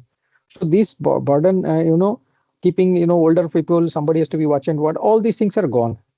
So the institutionalize of something is gone. It is more of personalized in home care. So that has come. So second, new kind of house calls, rural patients are diagnostic before symptoms emerges, receive high quality data rich care at home. So since we know what is your BP, what is your oxygen level, what is your sugar level, what is this, so we say instantly say you take these measures. Okay, so you have a breathing issue, okay, you do this palpitation issue, you do this. That is where this virtual infrastructure is giving it. And one case is there, no, you just send a WhatsApp message, recordings, readings, and facial expressions. From there, they will immediately identify. So it is not, and the delivery is also with a drone. It is coming. It's Western world is going on that way because remote healthcare, and I've been exposed to Europe. Part of it is very very difficult. Somebody is 40, 50 miles away from the city to get anything kind of thing. If you think your health is an issue, you don't have any reach except it's a digital mode. The return of the physicians is become data orchestrated at AI tries risk, the personalized care and focus on the clinical judgment over administrative burden. See, earlier it was like, you go through whole 1 year file of Mr. Nikhil to find out what all has been his history, medical history, what is he, food habits, what is his cultural behavior, what is his normal, whether he has some instant like addictions, or there instances which is abnormal comes in a particular situation. All these things are now is digital there, so they just follow a pattern, identify a pattern, do is so the physicians to analyze and give, they are being handhold by these AI technologies and other technologies. So where the relevance of spending that much of time and finding out, analyzing and putting out, saying, this is our analysis, it takes in a few minutes and comes out. See, last time I think I have told a name called Dozy. In Bhubaneswar, if you go, it's a very small, like a button kind of a thing which is put into the shoulder. Recording of fever is done very frequently. So each 1 hour it puts a message which is interface to the application. It says, so you constantly want to monitor. You need not worry about going, getting nurses reaching you, then trying out because the kid is there and this. So those things are very easy now. So that is what physicians have the time. They get to know 12 o'clock or this, 1 o'clock is this. Okay, the pattern changes, so I'll change the drug. Okay, the hospitals and sites of care reimagine. It is like no more hospital would be the hospital. Your home care has changed the whole dimension of this thing. Sites of where you want to take care of it. Like destination marriages, destination hospitalizations are there. You would be very surprised to know there are cases where people, celebrities come for taking out the fat, taking out, you doing the plastic surgery, somewhere heart related issues as well. Okay. Uh, there is something what I have not mentioned in this. I'm saying chelation, and so some people say CHE, that is chelation or chelation therapy. You need not go for a stenting, angiogram and all these things. What they do is technically they break that cholesterol part of it, like it's rubbing a sandpaper on some stain paper, stain iron. So it is internally been rubbed up on this. So there are two theories. Why you injecting something for 5, 10, 2, 3 type of four sessions where you are getting it that thing cleared. So why don't you put a stent which is a permanent? Again, it can reoccur. The other part of it, Germany believes in that. They have nearly, like our homeopathy practice, they have a practitioners who do these things specifically because the cases are very high, cholesterol level and the health care level is very high on this. So those are certain things, you don't come to the hospital. They can come and do, like today, physiotherapy at doorsteps are coming. This enables wearable sensors, medical IoT devices, wearable monitors, and these biosensors will feed, and there is a command center or a central repository where it goes, and you can distribute it. You can find out your prescribed doctor. You find out the attendant doctor. It reaches to them. So constantly they are accessible at the point of care. Indirectly, they are not physically connected to you. So here I'll try to show something, and I hope this time it works for me. Mm. So, sir, is it audible to everybody? Is it audible to everybody? Hello. Yeah, You are audible? audible. Yes, sir. My video is audible. Yes, sir. Sir, you are audible, Okay, sir. great. Okay, great. Just have a look at this. This will give you some brief idea what I'm telling. And this is a virtual break for everybody. But video sound is not coming, sir. Video sound is not audible. No. Sorry, video sound is not audible. No, sir. Your voice is audible, but video sound is not coming. Okay, just give me a second. Yesterday I tried to fix up. So today I will fix up that one.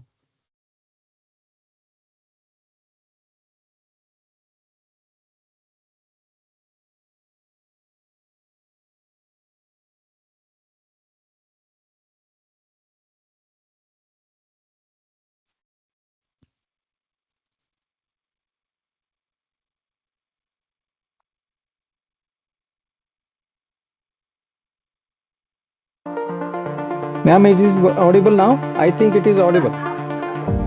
Imagine seeing 19 patients in a single day, missing your daughter's soccer game, ending the night buried under forms. My video voice is audible, please. Yes, sir. Yes, sir. It is Okay, great. audible. Follow-ups, and fatigue. Great. This is Dr. Jalen Roy. This is not life as he imagined it. In just 10 years, the overburdened physician could be a thing of the past, replaced by an empowered caregiver working at the leading edge of a reimagined healthcare system. Preventative, personalized, predictive, and delivered at the point of care. Care meets patients where they are, not the other way around. AI flags, Dr. Roy acts. His work is seamless, data-powered, and deeply human, so he can focus on what matters most. Better care when patients need it, wherever they are. Hi, Dr. Roy. Meet Claire, mother of 3 and caregiver to her father with Alzheimer's. Her mornings used to begin in a fog of worry, but now she knows more about her family's health than ever before without having to visit the doctor's office. Hey Claire, your father has taken his medicine and is doing great. By 2035, millions will live with chronic illnesses, requiring constant care. Technology is the bridge, giving her father dignity and independence, and giving Claire something she hasn't had in years: peace of mind. Monitoring her kids' health is easier too. What once would have required a doctor's visit can be handled with the click of a camera, offering a quick diagnosis and prescription. Would you like this delivered? Healthcare is ever present but invisible, wrapped around her life, not interrupting it. Imagine living in a rural community, hours from the nearest clinic, the silence outside your window matched only by the distance to care. This is Michael. His AFib is under control thanks to medication and regular check-ins, but he knows how quickly a good day can take a turn. Let's check in. Just a few questions. Within minutes, he's connected to Dr. Roy, who is ready to treat him. The data from the test streams instantly. Michael, your results show early signs of cardiac stress. I'm updating your treatment plan and sending you new medication. Shortly after, a drone delivers the medication to his home. Today's health, stable. This isn't just telehealth, it's precision care without borders, bringing expert hands to places where distance once meant delay. Imagine growing older with a home system that keeps watch over your health, where every quiet alert is a gentle nudge to act before small problems become big ones. Priya is 76 and in good health, but a notification about her liver connects her with Dr. Roy. Together, Dr. Roy and his AI assistant run real-time simulations mapping possible causes and outcomes. Priya, I'd like you to come in today for a scan. Care arrives without chaos, just a seamless handoff to the next step. The minimally invasive nanotherapeutic procedure is done. Her liver function restored. Hospitals are no longer the center of care. They're a bridge to what comes next. Now, Dr. Roy works as a true care orchestrator, guiding the right treatment at the right moment. Burnout replaced by balance. The workday ends when it should. The future of healthcare is not a place we go. It's a system we choose to build together. At PwC, we're reimagining a system that's smarter, more human. This is the leading edge of healthcare, and it starts now.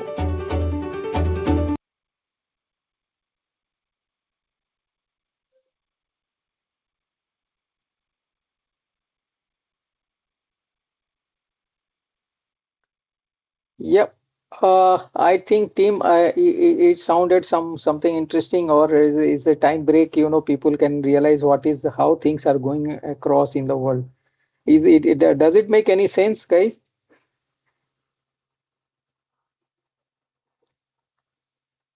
Hello?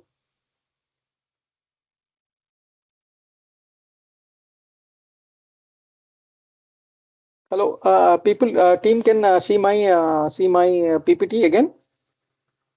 Yes, sir. We can see Yeah. your PPT. Yeah, good to get a response. Okay, so I'm done for to 2035 how the world is seeing the digital technology and the future of living. So based on that, what is the background of all these things? When I come to say some story, so the story has a previous history, then the present, then the future we are building on what we are designing and trying to tell about the wearables and all.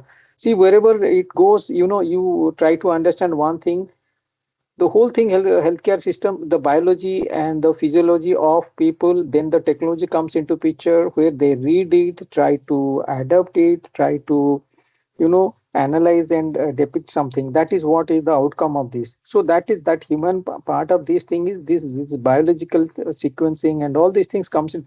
It's like too many things in one go. But biology is decoding the human operating system and enabling the precision at a scale. See, what I say in this, the nomenclature itself say these humans are very different. And then operating system of each one, like Western US healthcare is something, Indian healthcare something. If you say Middle East healthcare, it's a mix of it. Okay. If you go to Chinese healthcare, it's very different. Everything is traditional, but they're high tech wise, they are way ahead of time. You see, if we are telling India, US is 10 years ahead and China is 30 years ahead or 50 years ahead, people what they say. So that is what enabling the precision at scale. So if you design for a scale, I've been privileged to work with organization with 74 hospitals, implementing one application at a 74 hospital running. I know what is the advantage as well as pain is the experience itself. So you cannot think of a small solution and you can go. The scaling should be 5 years ahead. What should be the demand of hardware, software, people, process? What time the number of hits will come? We knew at a 9:15 to 10:10 would be number of concurrent users will reach from 110 to 750 in a hospital like Bhubaneswar.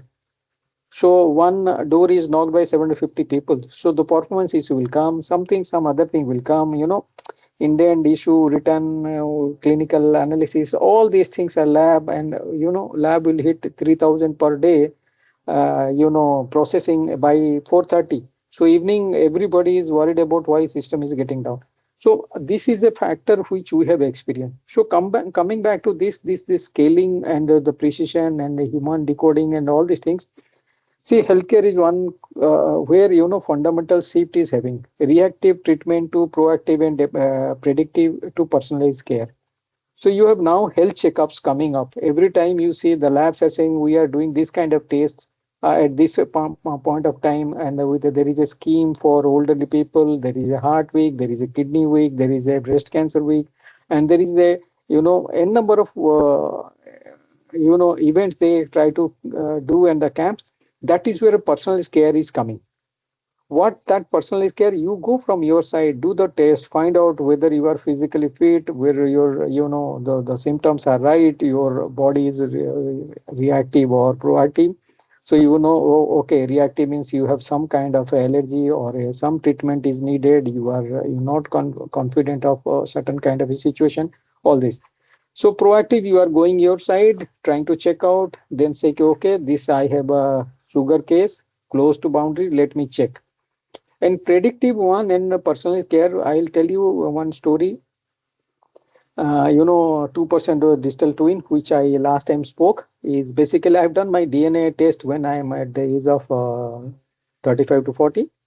Privileged to have my daughter. So when she just 7 years, I did a DNA check, paying something around 35,000, which seemed costly. But I got to know she will always be thin. She cannot be fat. If she is fat, she is getting obese. I cannot get rid of anything. I cannot do anything. See, this is the DNA pattern which I, so since I'm in healthcare, previous I understood. I'm a case where, at 40, 45, I should have heart case. But what is stopping me at reaching at 50s? It is the food habit. I am a vegetarian by normal choice. I did not like it. And avid professional who enjoys, martial art and all. So there are two factors which is actually helping me out of all these symptoms, which is designed so. My DNA is designed so I will have this issue. But what is the preventive way I am gone? Which is by normal instinct, I am a vegetarian and I do a lot of exercise, enjoy playing and all these things. That has kept me into this. So my doctors at Chennai, they were very surprised. Your cholesterol is 626. Are you a man? While going, you will just pass away. You don't know how it can be possible. You are doing. I thank to one of my friend, Dr. Srinivas, who studied in Europe for quite a time. He said, you must be in some extreme sports. Yes, that was the finding. So those are certain things, which comes out when you try to find out, all these things. So coming back to the topic here again, digital twin adoption, this 25% today. Last time somebody asked me, Dr. Preeti or somebody asked me how much in Indian cases. See, actually digital twin doesn't go that way. See, if I know my heart case, I give all details for 5 years, 10 years. So I can create a digital twin of my heart. If I have a kidney issue coming up and I know family has a kidney issue for last 3 generations, I get all data, put it, I realize, okay, these are the fluid intake, these are the things, this is the age where I get it. Okay. So very, very small thing which impacts everybody here. Friends, you can try out there. One gynecologist telling me, I don't get tired. I was surprised. I am also in young age of 35. I'm getting tired. I says, doctor, you are not a cardiologist, nothing, but how you are running? And see, just drinks a solution called nitro. That means some element, nitrogen, is there in that, like a glucose, like a water. Anybody can try that, take that, and nobody says in a way, beyond 40, you start not like, you don't generate nitrogen in your body. So nitrogen shortage means like deep water, oxygen, nitrogen has to mix to maintain the pressure. Your body is losing the pressure balance. So the BP story starts from there. Nobody says this. If you can intake nitrogen subsequently and you maintain that pressure, so you will not have to carry a BP medicine. Doctor says, go to a BP medicine, do it. You take it very easily. First time, you look like, very excited when you get a medication. Like we get specs in class 10th and 12th. Eh? We look intelligent and so some kind of, that kind of feeling comes. Then when you realize, Then coming back to multi genomic sequencing, earlier one sequence finding our DNA was there, but now this disease is identified by predictive and genomic sequence. What kind of a DNA is there? Can we customize that? Where you customize, and how do you do? How much time it takes? All these things are time pressed, and it is coming. And then gene therapies has come. People now very much. People, smart people are doing what when you are. Having a baby, initially you do this therapy to find out is there any genetic defect is there. When in mother's womb, these genetic defects can be identified and can be cured. Why do you come out to the world? Then you try to give a lot of time, effort, and all these things. So these gene therapies and all these things are also creating this. See, I come back to the same point, wearables. So how does it come? Where do we get the data? And how do we try to predict that this is what is the reality and this is where we want to get this kid out of mother's womb with all the corrections? These are all tests, variables, thing will come back. And precision medicine is one more. Uh, it is not one size fits all. So it standard personalized treatment. So for a person, heart disease, for example, I'm telling you, see, you get a 18 years a young guy or 20 years young guy whose BMI is all good, going to school, playing cricket and all these things. All of a sudden fall sick. You say, he has a cardiac condition or this condition, very difficult to survive all of a sudden. There is called something called Euro score. Euro score is a score mathematically says how your arteries are. Okay, so in this case, 60 years or 80 years person will go to the bypass surgery. He will live another 10 years, but a young guy with 25 will not. So you have to go to the bypass. You say, how does it happen? See, you understand. You like your arteries are like bicycle tubes. So if somewhere it is there, you prick it, it will recover and it will close. Okay, you have a prick, you have got a in a tear, you are bleeding and you get it sorted out by this. But if it is calcified, you understand it is like a salt or a glass, very thin glass. Once you prick it, it will not automatically close it. In that case, you don't have any hope. So those kind of things, are coming into picture where you realize this is how. So that is the biology is decoding the human operating system. That is what I say, and the precision of scale is coming into picture. Why I'm telling this story? I'm getting in the industry fast, and the volume of activity there. Then we'll go to the design. Then we'll go to the wearables. So traditional infrastructure is how it was going on and distributed application, this and that. All this story is there. So currently, what is the market agenda? I just picked in the chronic care event reduction. I have not seen administrative overhead, facility infrastructure cost, drug device, reimbursement model, labor and staffing, and this. In all these cases, variables are there.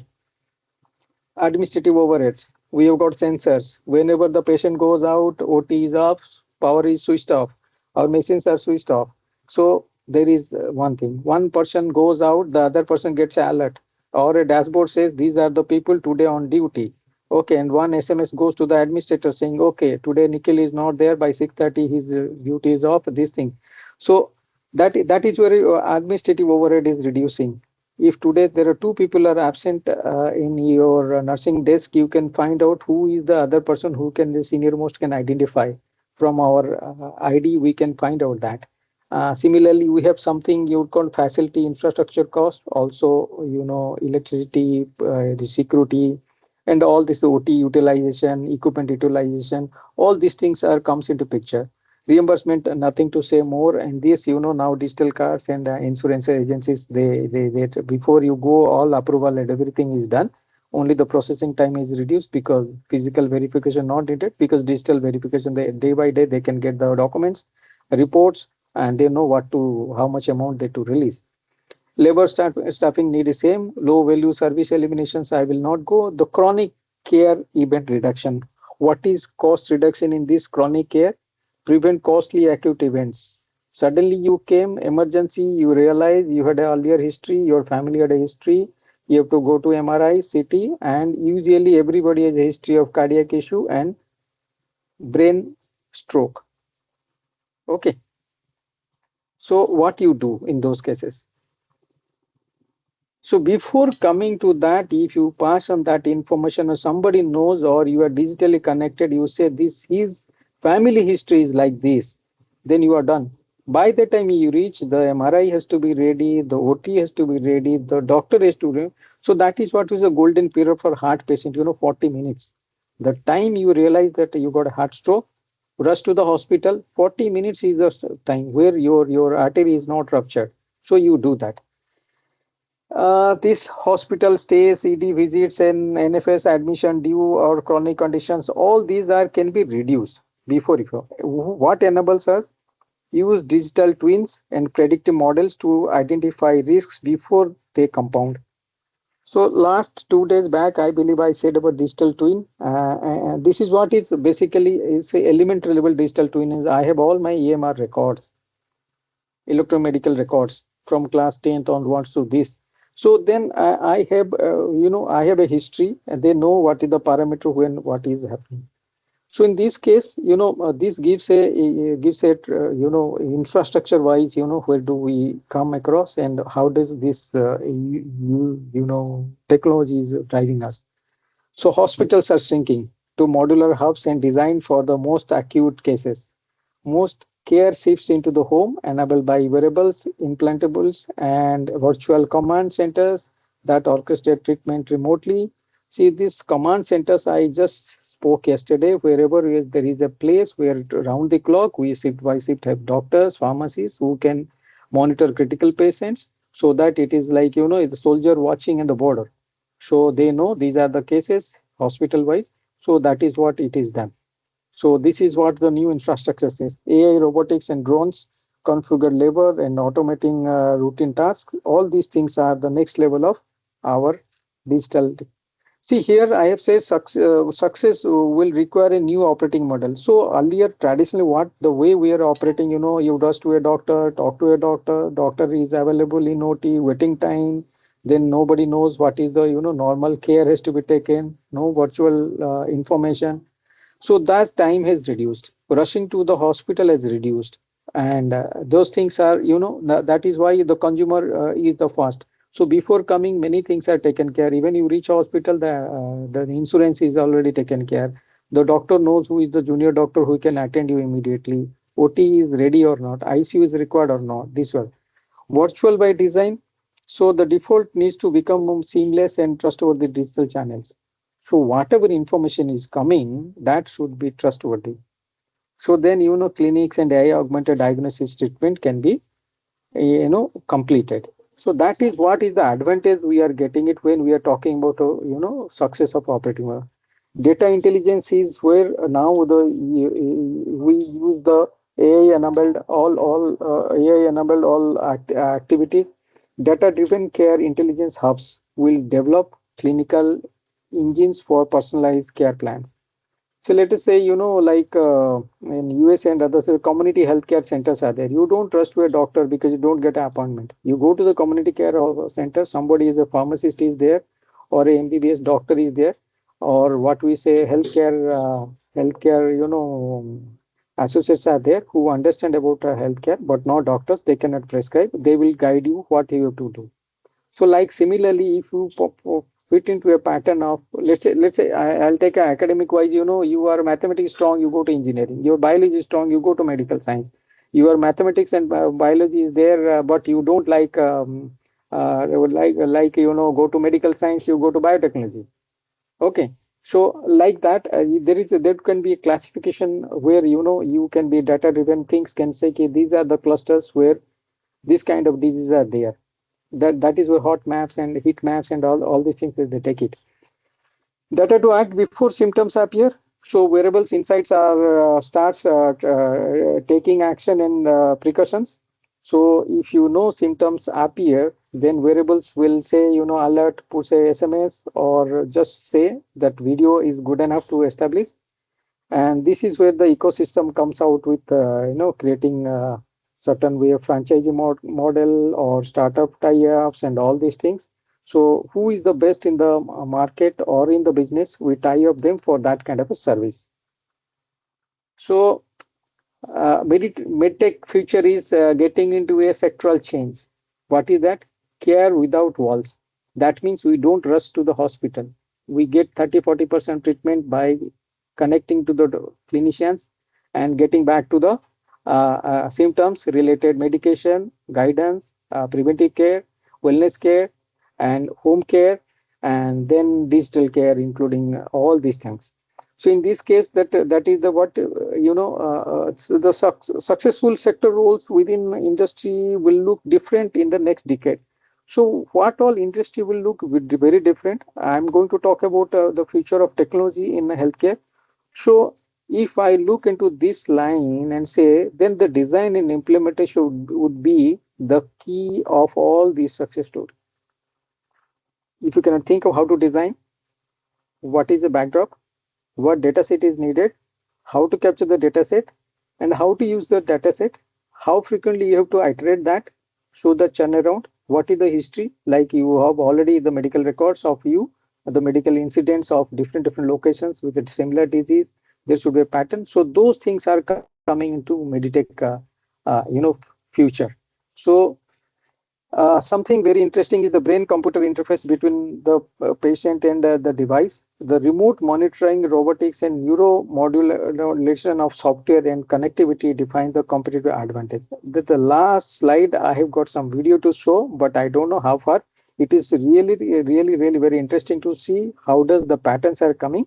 There is real time done in Vienna, and if somebody really clinically show interested to do a research work, the Microsoft has opened up that as a trainee, people can go with at least 10 years of experience in healthcare. I'll share that as well. See, this is where I'm coming because my spec was always designing and implementing. Unless you design, you don't have the implementation, all these things. I'll come here, wearables. See, I don't know how far this slide is visible because even I started finding out little. See, this is where my mouse is moving is the foundation.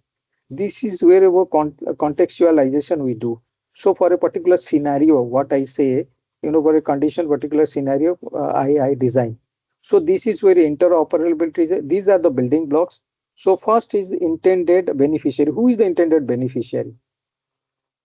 So if a health process professionals, I say primary care providers like this, then the secondary care providers, then tertiary care providers and nurses. Okay, so this is in this. Then the intended use cases. What are the use cases? I think technology background and these people understand what is the use case. Like we scenario 1, 2, 3, we take it all. So in this case, prevention, management, monitoring, treatment, prognosis, and diagnosis is there. Okay, so this word is diagnosis. So that I'll catch up with. Then intended impact, whom it is going to impact. It's professional level outcome. So just a research. The patient level outcome, research plus finding out treating the the patient itself. System level outcomes, we know this process, this machine is not doing good, we'll go to the different way, x-rays, gamma rays, and then now lithium rays. All those kind of things are there in the marketplace for a technology. So we have that MRIs with higher intensity but less radiation. So that is where it is system level thing. So if I go back here, it says, faster disease detection. So, and resource allocation. See, we have diagnosis, we have faster disease detection and resource allocation. Then coming data inputs. See, this is the goal of anybody who try to design anything. So data input 1, data input 2, if you go in this real world data, electronic health records, then it comes medical images, then administrative data, laboratory information system, patient reported data, then wearable data. Topic comes out here. If you say wearables, how does it work? This is the building block of those wearables, which is going to give you the data input.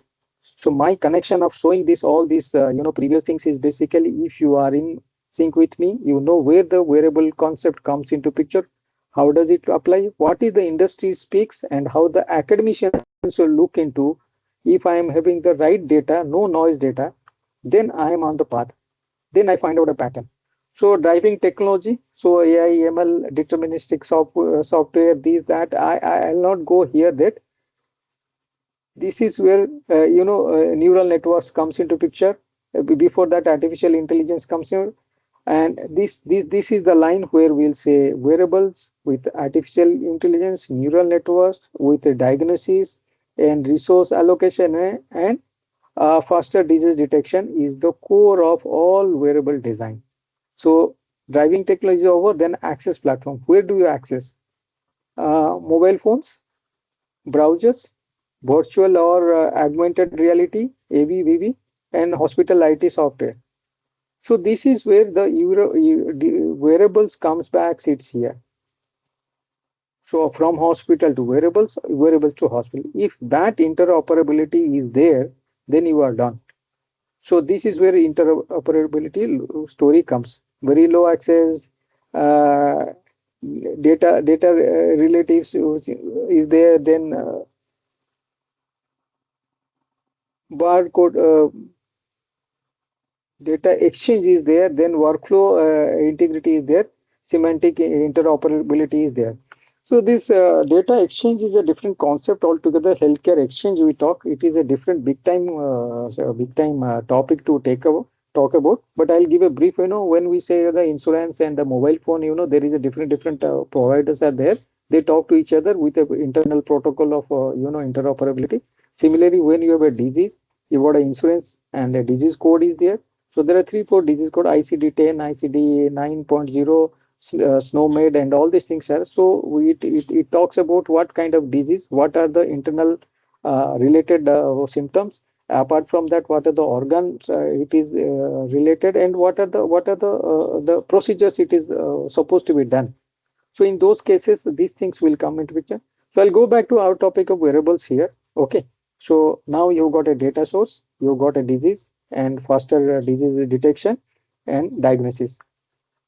When you talk about AI, it goes like this. I will not read. I'll just give people to read it for one 10 or 15 seconds.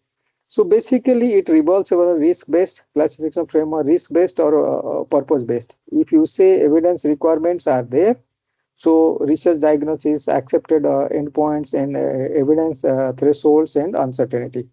Evidence threshold is always critical. You need to know what you to qualify or classify, and then only you say this is failure or a success. And your acceptance endpoints are very should be very strong, so that these are the guiding factors of all your creative intelligence into technology world. So AI reasoning applied to rare disease diagnostics. See, this is the case I've taken up. If madam, if it seems to be a little boring, then you people can tell me. I'll just skip 2-3 slides. See, this shows the design stage of a case, how it unfolds in background of analytics used in wearables, devices, and implants. See, first it's a retrieve, review, and synthesize. So then you say specialized expertise is in the case of variant assessment of a rare disease diagnostics. And in the end of it, I will show a existing market Indian startup company who has done for a pain scale. Okay, so all physiotherapy related people can adopt that one. See, coming back, disease diagnosis that systematically extracts relevant information from the scientific literature. So we had all literature past history where we got it. Then AVEZ is your, this analytics thing, which is given, provides basically a thorough and current summary of the observation. So genetic variants and their associated clinical features. So what is your genetic variant? What is the associated clinical features? We'll find out. Then rapid synthesis of evidence concerning gene disease relationship. If I know this, I know this is my case, or it is my history of my family, or it is my it is adapted because it has come because of the environmental if I'm an industrial environment, the dust is there, so I got a asthma related thing, which is not genetic, which is not, but I have to be out of that so that the pollution doesn't harm me. So in this case, the case which I'm going to depict and tell you this achieved 97% recall in the identifying relevant papers. So they have gone through PubMed and other papers where it's a 97% relevance, 92% recall detection instances of genetic variation, where this is the percentage of accuracy they have gone. And phenotypes is basically attributes or factors which we take. Yes, yes. Somebody raise a hand. So do I need to stop or say something?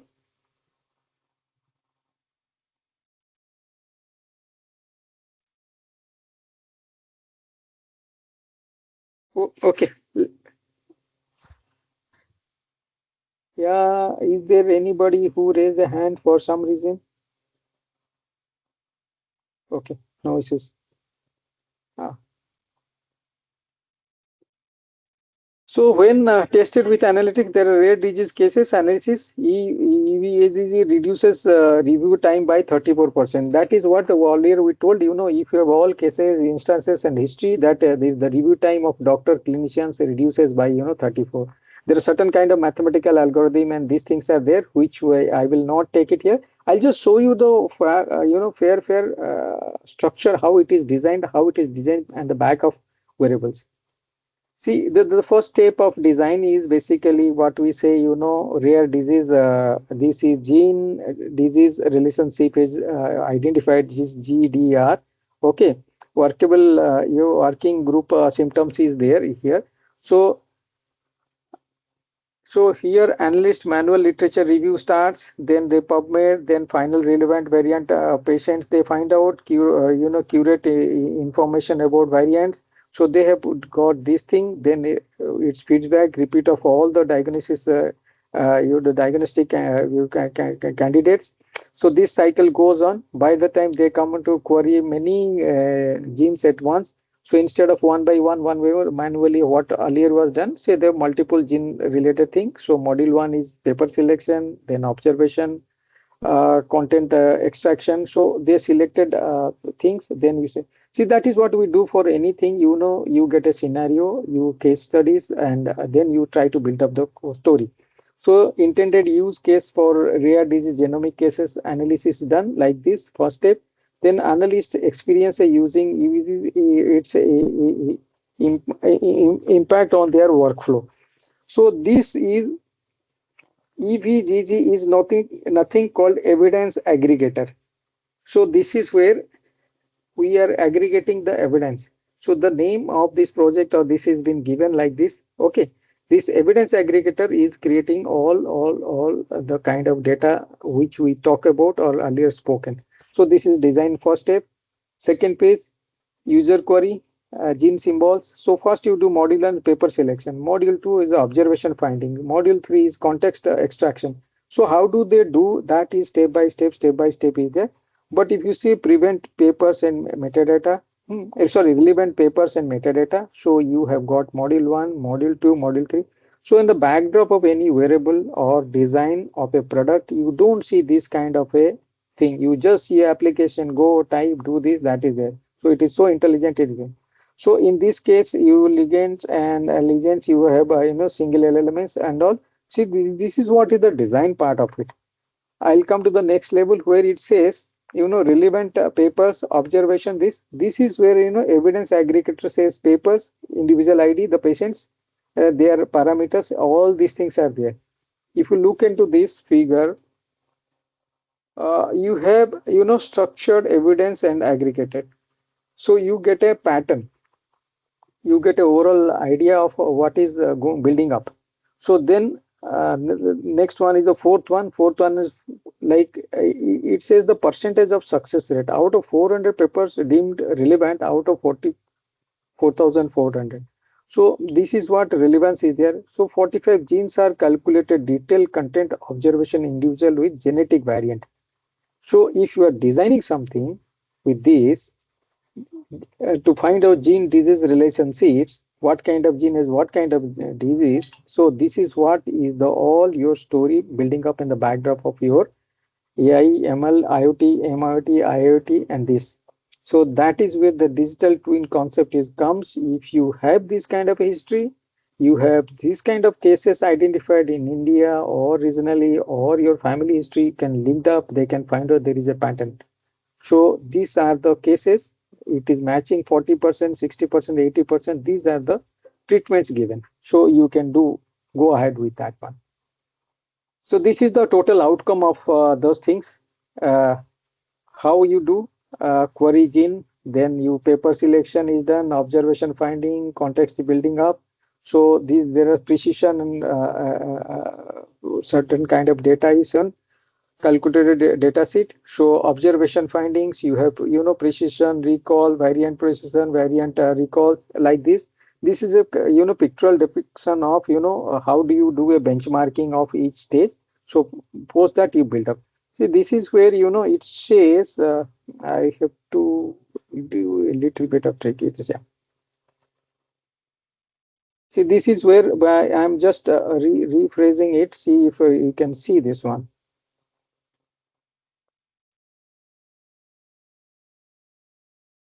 See, this is where he says highest level in uh, phenotype hierarchy. Phenotype is nothing but the attribute hierarchy. So phenotype abnormality. So organ and system description is there. If you see at this level, so there is abnormality of limbs has come out. So organ system phenotype details, you see abnormality of the lower limb. So again it is getting, so this is what the finding out of all analytics part. When you design, you try to get these things, and that is where your access tool performance in different aspects of the task. So you look at very precisely what element is impacting, what element you try to take it. The frequency of matching curated data set content for the this kind of a context is always very critical, but we can build it. Oh, so I kept it here. So this is where you can see the same story using experience, using evidence aggregator, use trust rating for evidence aggregator. So these are two stories I'm just telling. Try to build up when the outcome is coming. What are the participants you then who are neutral, who is a distrust, don't trust. Then some cases it comes out very fantastic people. There are certain kind of accuracy, recall, precision. These are the kind of what we can say the elements which we try to gather, classifying, designing our product so that we get into this. So I will come to the real factor here. Guys, if you felt bored, you have got another story here. This is one of the Indian doctor physiotherapist who has done this with AI-powered movement health tech, non-surgical, post-surgery planning, surgery planning, post-surgery planning, interventional planning. So what he does is he takes your pain in a body. You say everybody says it is I've been pained. My shoulder is paining, my leg is paining. All this. So what he does through this is called Physi. I believe I have written the name Physi. Okay, wearable of pain assessment and clinical trial done by mobility related disorders. So walking, balancing and this. So ortho conditions are this much, back pain, neck pain, all these pains are there. Okay, wellness and healthy aging is needed. So you take care of all these pains. So you treat the pain where it is coming. You don't take a painkiller for whole body and for a knee pain. So that is what you say. Neurological conditions is the biggest advantage in this device I have seen. I'll show it, and you can do pain diagnosis, use a wellness and health, hygiene, women health, and all these things. See what this guy does is basically uses this trap kind of thing. Wherever you say there is a pain, he then reads through the AI model to find out if you say neck pain, what is the source, back pain, what is the source, knee pain. Knee pain, you may be thinking of orthopedic surgery has to be done, but it may find out your posture is the issue, your body balance is the issue, so it can be sorted out.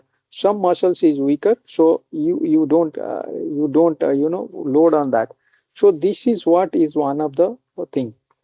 So what it does, acute assessment is done, personal insights are found out because of these readings, then early detection he does it, then what he does it is comprehensive reporting. I'll go to the next slide to show what he does. See, he has all electrodes putting it for spinal pain, this pain, that pain, and he takes it a digital way, acute assessment, personal insights. He finds out what is your age, what is gender, whether a sports or athlete person. Earlier is there, your bone density, what is your pattern of eating, what is your sleeping pattern, what is your standing pattern. All these things are there. Then early detection of this, okay, you are not osteoporosis or you are not having any bone related issue, only your posture correction may take it. Okay, so comprehensive reports is there. This report is a very fantastic report which has helped me and many people into this. See, this is all where the all pain related bones where you have all issues. Anybody really having this kind of thing can try out this one, I'm telling you. So what he says, see, he takes all progress reports by electrodes and all this. So he says muscular right side. So you see red and green and orange. See, red, green, this is intact. Wherever the green is there, that part of your body has no issues. Discomfort is there, little less green. So here, little less green is, this is what is there. And if you see, this is okay. Then if you say dysfunctional, sorry, dysfunctional. So you have oranges into this. A restricted part, deep orange. Okay, so red is you say critical. So you have these are the critical parameters in your body. Left side muscle and muscular right side. Okay, left and right, half of the body he has found out, he is finding out where the pain is, where is the critical pain. You see, you may be bothered at your head, but it is hitting this all red part of it, 1, 2, 3, and 4 biceps. So if you these four got cured, 80% of your pain story goes there. So that is what the creativity of this design, which is a wearable. I will show you here also. I'll take you to one more video.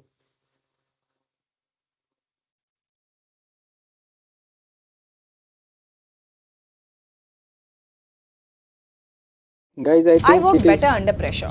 If you keep telling yourself this, but still end up rushing and stressed, then listen closely. This is Fizi, world's first smart physiotherapy toolkit. Fizi is a wearable device that can keep track of post-operative care in physiotherapy to measure the recovery process of the patient. Fizi is used in the clinical setting on ortho, neuro and trauma patients. Physiotherapist prescribes a set of exercises to the patient based on the condition. The patient wears the device over the affected joint and muscle of interest while performing these exercises. The device is connected to mobile app to view the progress of the range of motion and muscle strength in real time for every session and generates a report with the session summary. Fizi also generates a comparison report over a period of time to give detailed insights into the recovery. This helps the physiotherapist to identify if the patient is tricking with the wrong muscles while performing the exercises. The physiotherapist can check the effectiveness of the prescribed exercises and also helps him to track if the patient is compliant to the prescribed sessions. This report can also be shared with the patient and even can be taken as a printout for his record. Fizi can also be used by the patient at his home and at his convenience and be connected with the physiotherapist. The physiotherapist can track the recovery of all his patients by logging on to his Fizi dashboard from his clinic. This helps patients in creating an engaging session experience and helps in faster recovery. Fizi is a great tool for the home therapy sessions too. It helps in quality control of the physiotherapists too, which leads to brand value and further leading to an increase in the number of patients. With Fizi, physiotherapy tracking is easier than ever before. For further information, visit at www.startoonlabs.com.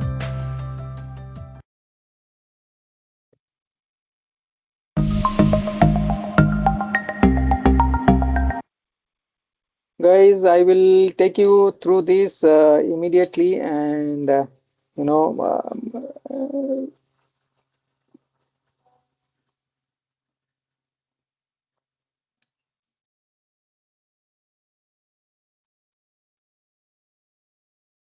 Yes, guys, I'm going fast or slow. I don't know. I'll come back to the real world workflow in healthcare and technology convergence, where it says smart hospital. I don't know how do you feel like this one. Where all variables, tracking of medication intake is there. Then remote health monitoring is there. Drug tracking is there. Location, which part of the hospital you are there, tracking medical industry equipment if something is to come to reach you, all these things are there. And then there is a network and data center and cloud analytics, so it's finding out whether it has reached in time. If not, what is the doses, is there a shortage of doses, IoT based connection, all these things is your hospital management thing. And this is where where all is the system management is connecting patient, and secure cloud, all informations are there, physicians are showing through this, and electromedical health records and gateway to the other devices. So body temperature, glucose sensors, blood pressure sensors, and insulin sensors, all these things are there about the patient. So this is what you design. Now this is what you real time you show it, saying how you deliver the product. This is what a small hospital ecosystem. I've just shown two images just for the sake of interesting thing. One is connected hospital system, because people go to one hospital, they don't know the real benefit of when you are connected. Because I've been a product designer for sitting in TCS for 6 7 years. So what has happened, how do I design and communication between the organizations are there? Somebody in Calcutta, Delhi, Chennai can see. So we have AI dashboards, like we had clinical dashboards. So this is what AI dashboards for clinical decision making. So in Calcutta, what are kind of medication given, Delhi, what kind of medication given, those things we can find out. Similarly, architect interconnected system for hospitals. So if your is like people who know no different database or different tools they use, so there will always be a one anomaly of communication error will come. So centralized operating and patient data. So we have a data center which cares about all these things, clinical parameters. So this is where the variables are coming into picture. I need not explain this. I will just go to the next level. When we design, this is what the backdrop of design, people watch and this. And we say, we have a wearable device connected via some middleware device, connected via some cloud based architecture. And these are the devices, physical devices we talk to the cloud. And this is where, this is the whole process flow in one go. Wearable technology convergence is happening for us in this one. So when you say wearables, I just scan through this saying, what all is wearable, what comes to the mind is all digital gadgets. See, I'll say mind reader is one thing, just focus on this, and Glass is there, and Google Lens is another one is there. So we have, been marking wearables all along. This is story. So who is using wearables? You see, Western world is smart enough. They even try to take care of their dogs and animals into this forum. And see, this is a forecast little delayed 2018. So this market concept you forget. Opportunities of wearables. So you say more accurate data, contextual targeted data, then better decision making. It helps understanding the identity of the person, the confidentiality, data protection, all these things are there. And actionable insights, what you have to do, because there is a procedure given to you. You take this thing, don't take that thing. Okay. So more advanced skill sets is needed, like if you case of an allergy, what you need to be very careful on all those aspects. Okay. So there is a strategy you follow like this, that is there. And challenges of wearables is this privacy, which is a very difficult thing, because your data is exposed to so many other things. Data and device fatigue. If it is, virus affected, this, that, all these things will come into picture. And critical mass adoption, whether it is possibly can be mass adoption can be done. I don't know, because that is where the money factor comes in, people's interest comes in, technology comes into security tables, and misuse of your security information like your biometric, eye, retina, and all these things will come. Then wearable tech value chain. You start with this recording data, then you have this, then a comprehensive monthly report. So from monthly report, giving reduced premium and all these things. Then gym membership, all these things are value chain of this. See, basically, concierge is one concept where, like, you have got a call center who is trying to help you out before time, like airport, they calling delay and all.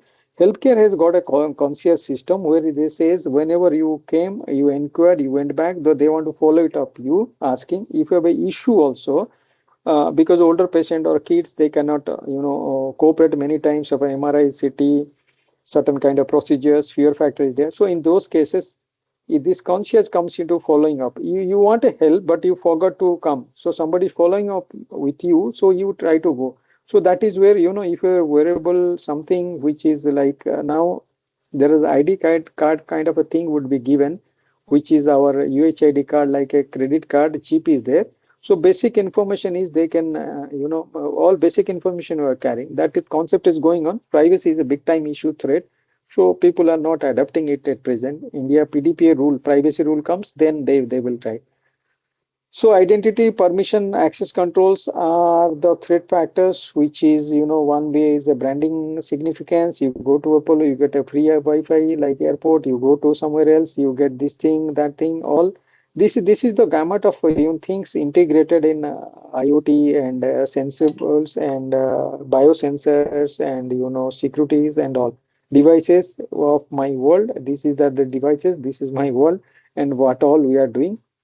So this is what is the thing.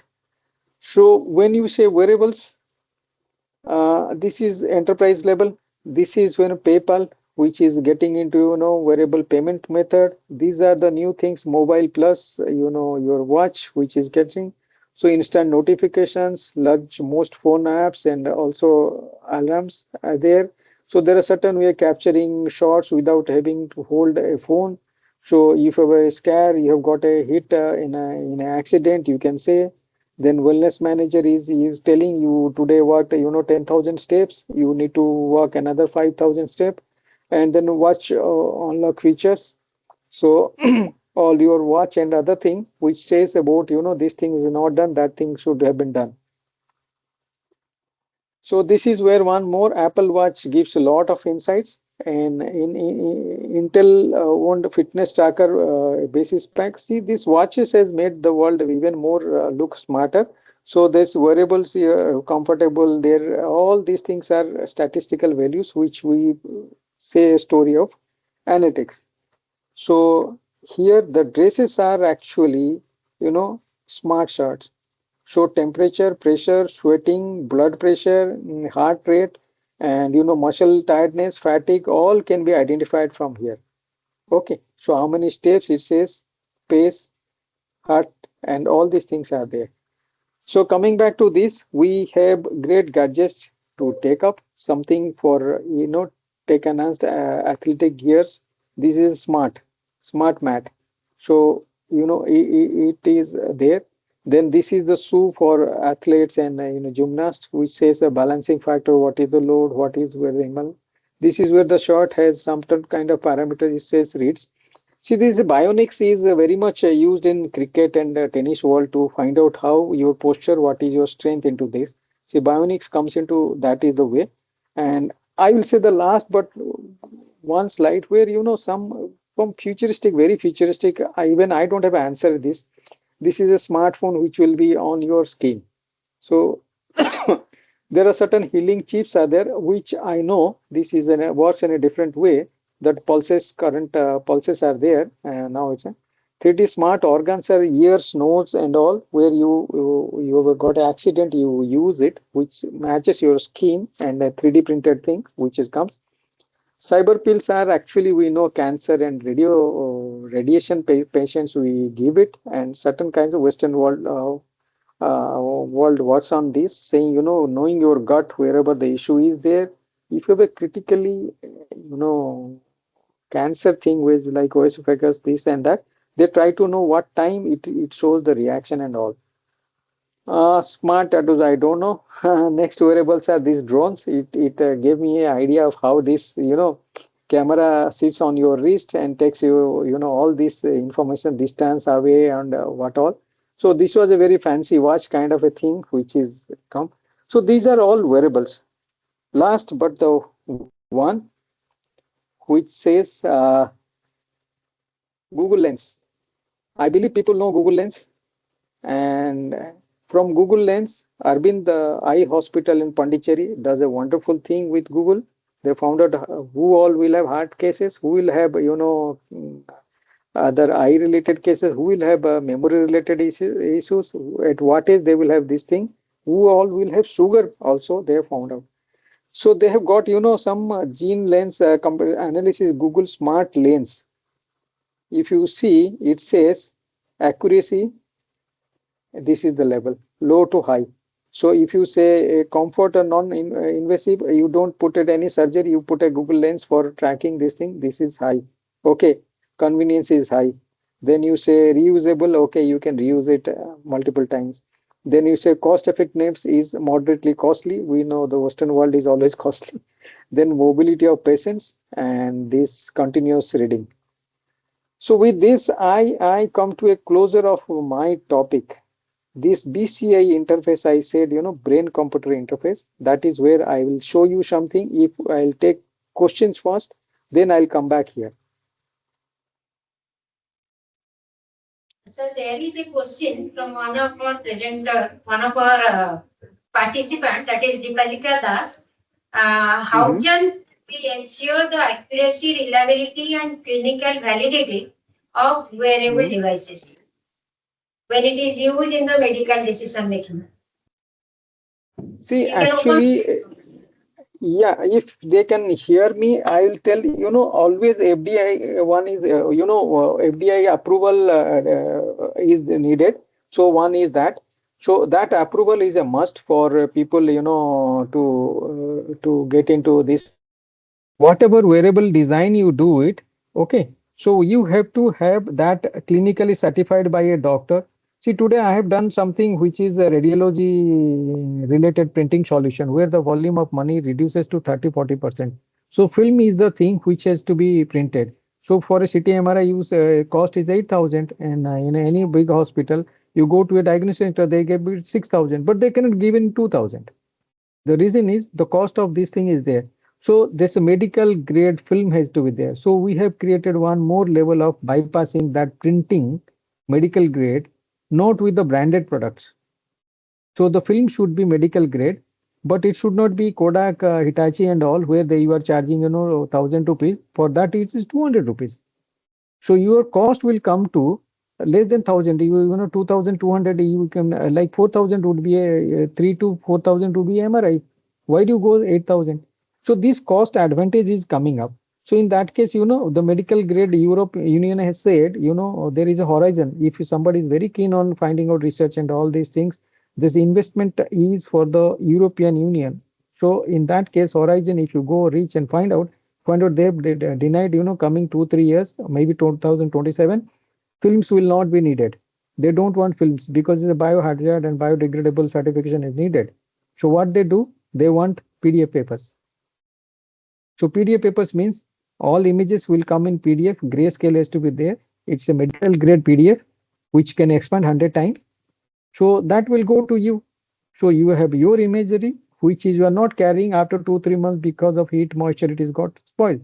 So that is the space where I am at present doing because of fidelity and all. So it was a curiosity out of that. Same thing is smart ambulance. I did at some point of time before Corona, would have been big hit, but it pains because we failed because of our internal issues and demonetization and all. The question answer straightforward is you have to validate it data. There is no noise. Second, validate it with a doctor or a clinician, clinician protocols. If you have HIPAA compliance, you have to do HIPAA compliance. You have to FDA compliance. You have to do FDA compliance. Then HIMSS is there, another that compliance, and all these things has to be done. So that is where your accuracy and you should have minimum span of what you say is a research methodology sample size. What kind of you taking, and you classify that sample, what age, what gender, what kind of disease you are taking. Then only you fall into the safe custody. Otherwise, Otherwise, you are still hanging around. You are trying to do good thing, but it cannot definitely lead you to somewhere big. Yes, who has any, who can? Sir, I have one question. Yeah. This wearable health technology is still underutilized in rural areas because of the cost factor. So, what steps we can take to make wearable devices more affordable and accessible?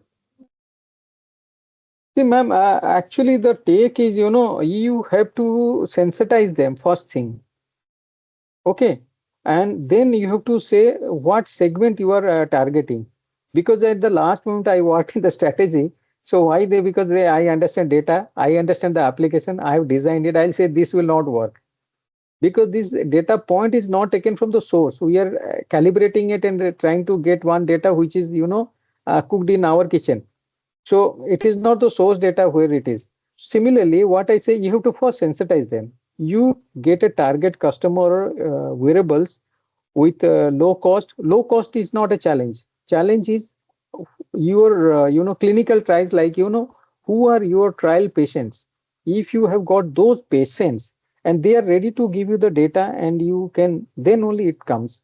And second thing is, see, anything you design, you should have a perspective till what time length you are getting aggregating this data, and then trying to come across with. So in that case, this is doable. I will say you my answer straightforward. It is doable, but how?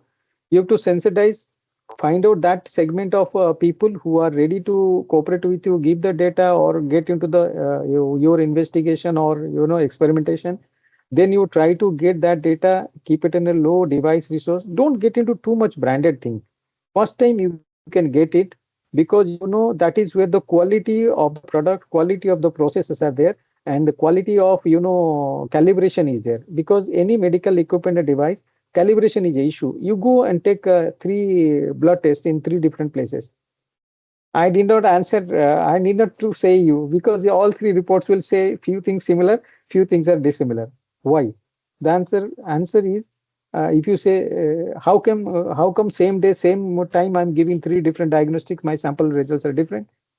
Because the equipments are used is calibrated with a certain kind of parameter. If that calibration somebody has taken, we have got a reference range. So if that reference range is towards high, moderate, or low, with age, gender, and kind of taste, it changes. Kind of reagents we use, that also changes. Okay, so that calibration is everywhere is not same. So similarly, what calibration you are taking, or the kind of data points you are taking and trying to aggregate them into one of the cluster of things to find out, that you have to be very precise. Ma'am, I hope I answered some part of it, not the generalization of how to get these variables in a very low cost.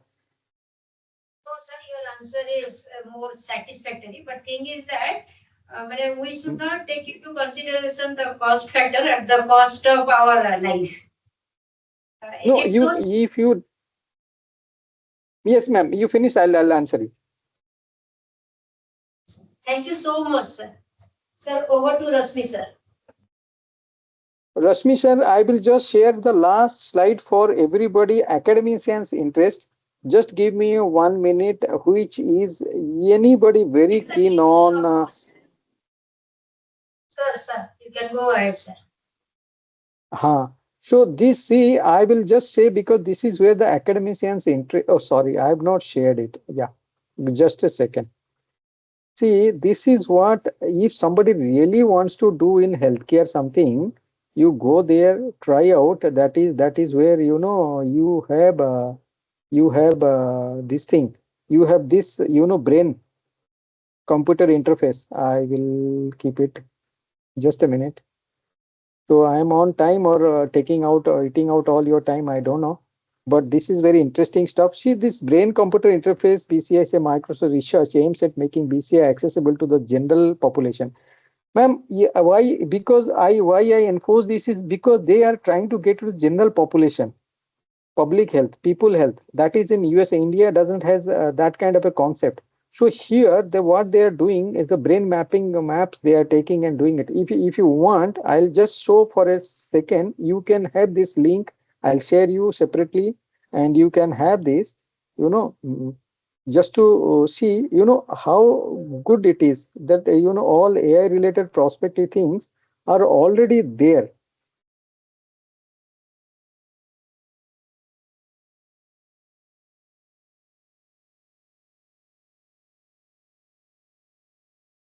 See, I'm talking about something. These are the two scientists, there in Europe, sitting at. They've done this brain mapping thing. See, if I say 2.35, that is where they start this thing. I'll take. Uh, okay, this something is to.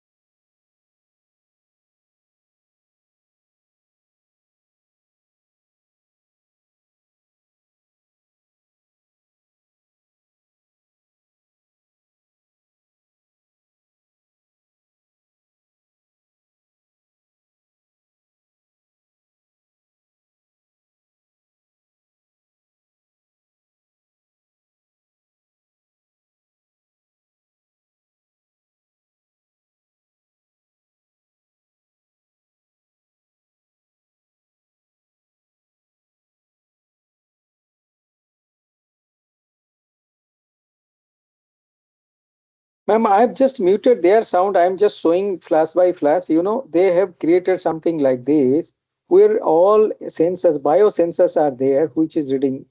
Galia is the headset that measures the users like heart, skin, muscles, eye, and the brain. You can imagine, what they have done it. What more you have in your body to test something and find out some solution. Okay. So post that I'll take to another snapshot where they are giving 3 4 devices and trying to make it.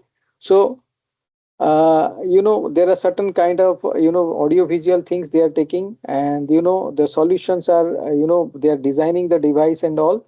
So post this place, if you go, I'll take you to this. There are certain variant of this.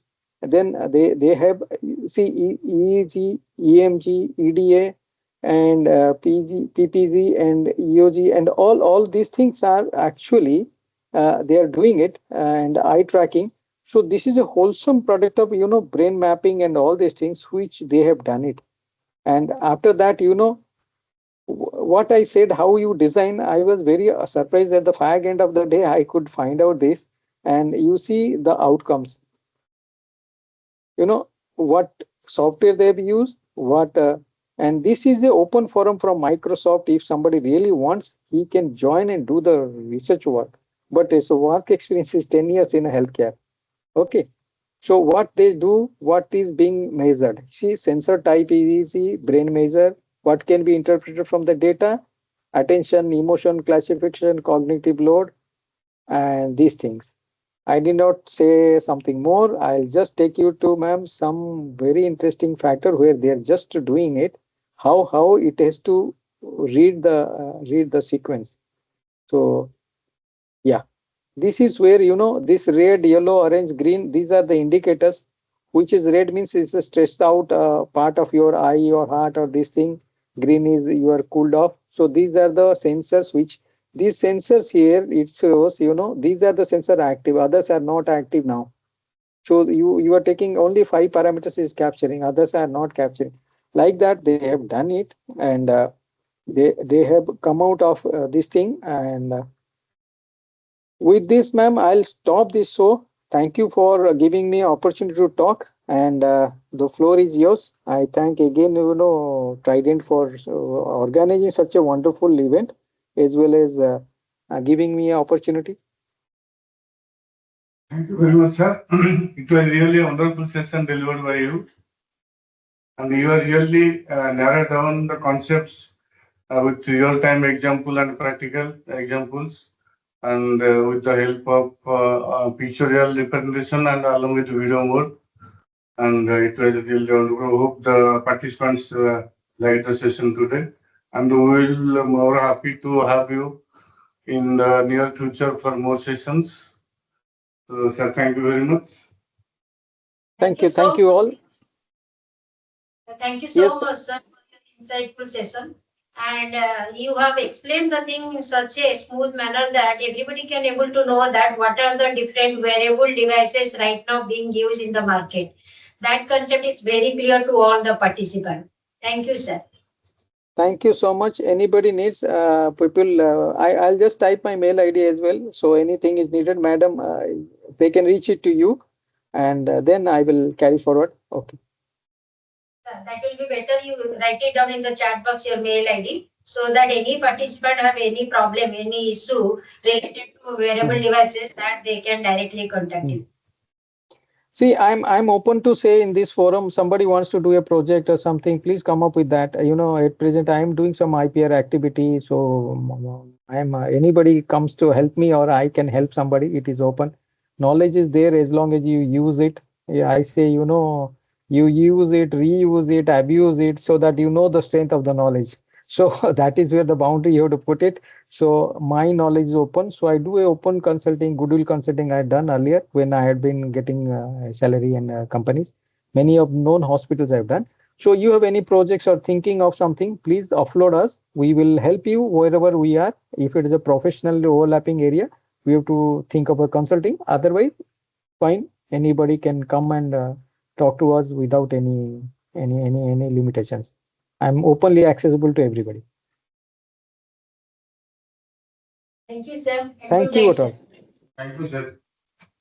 Thank you.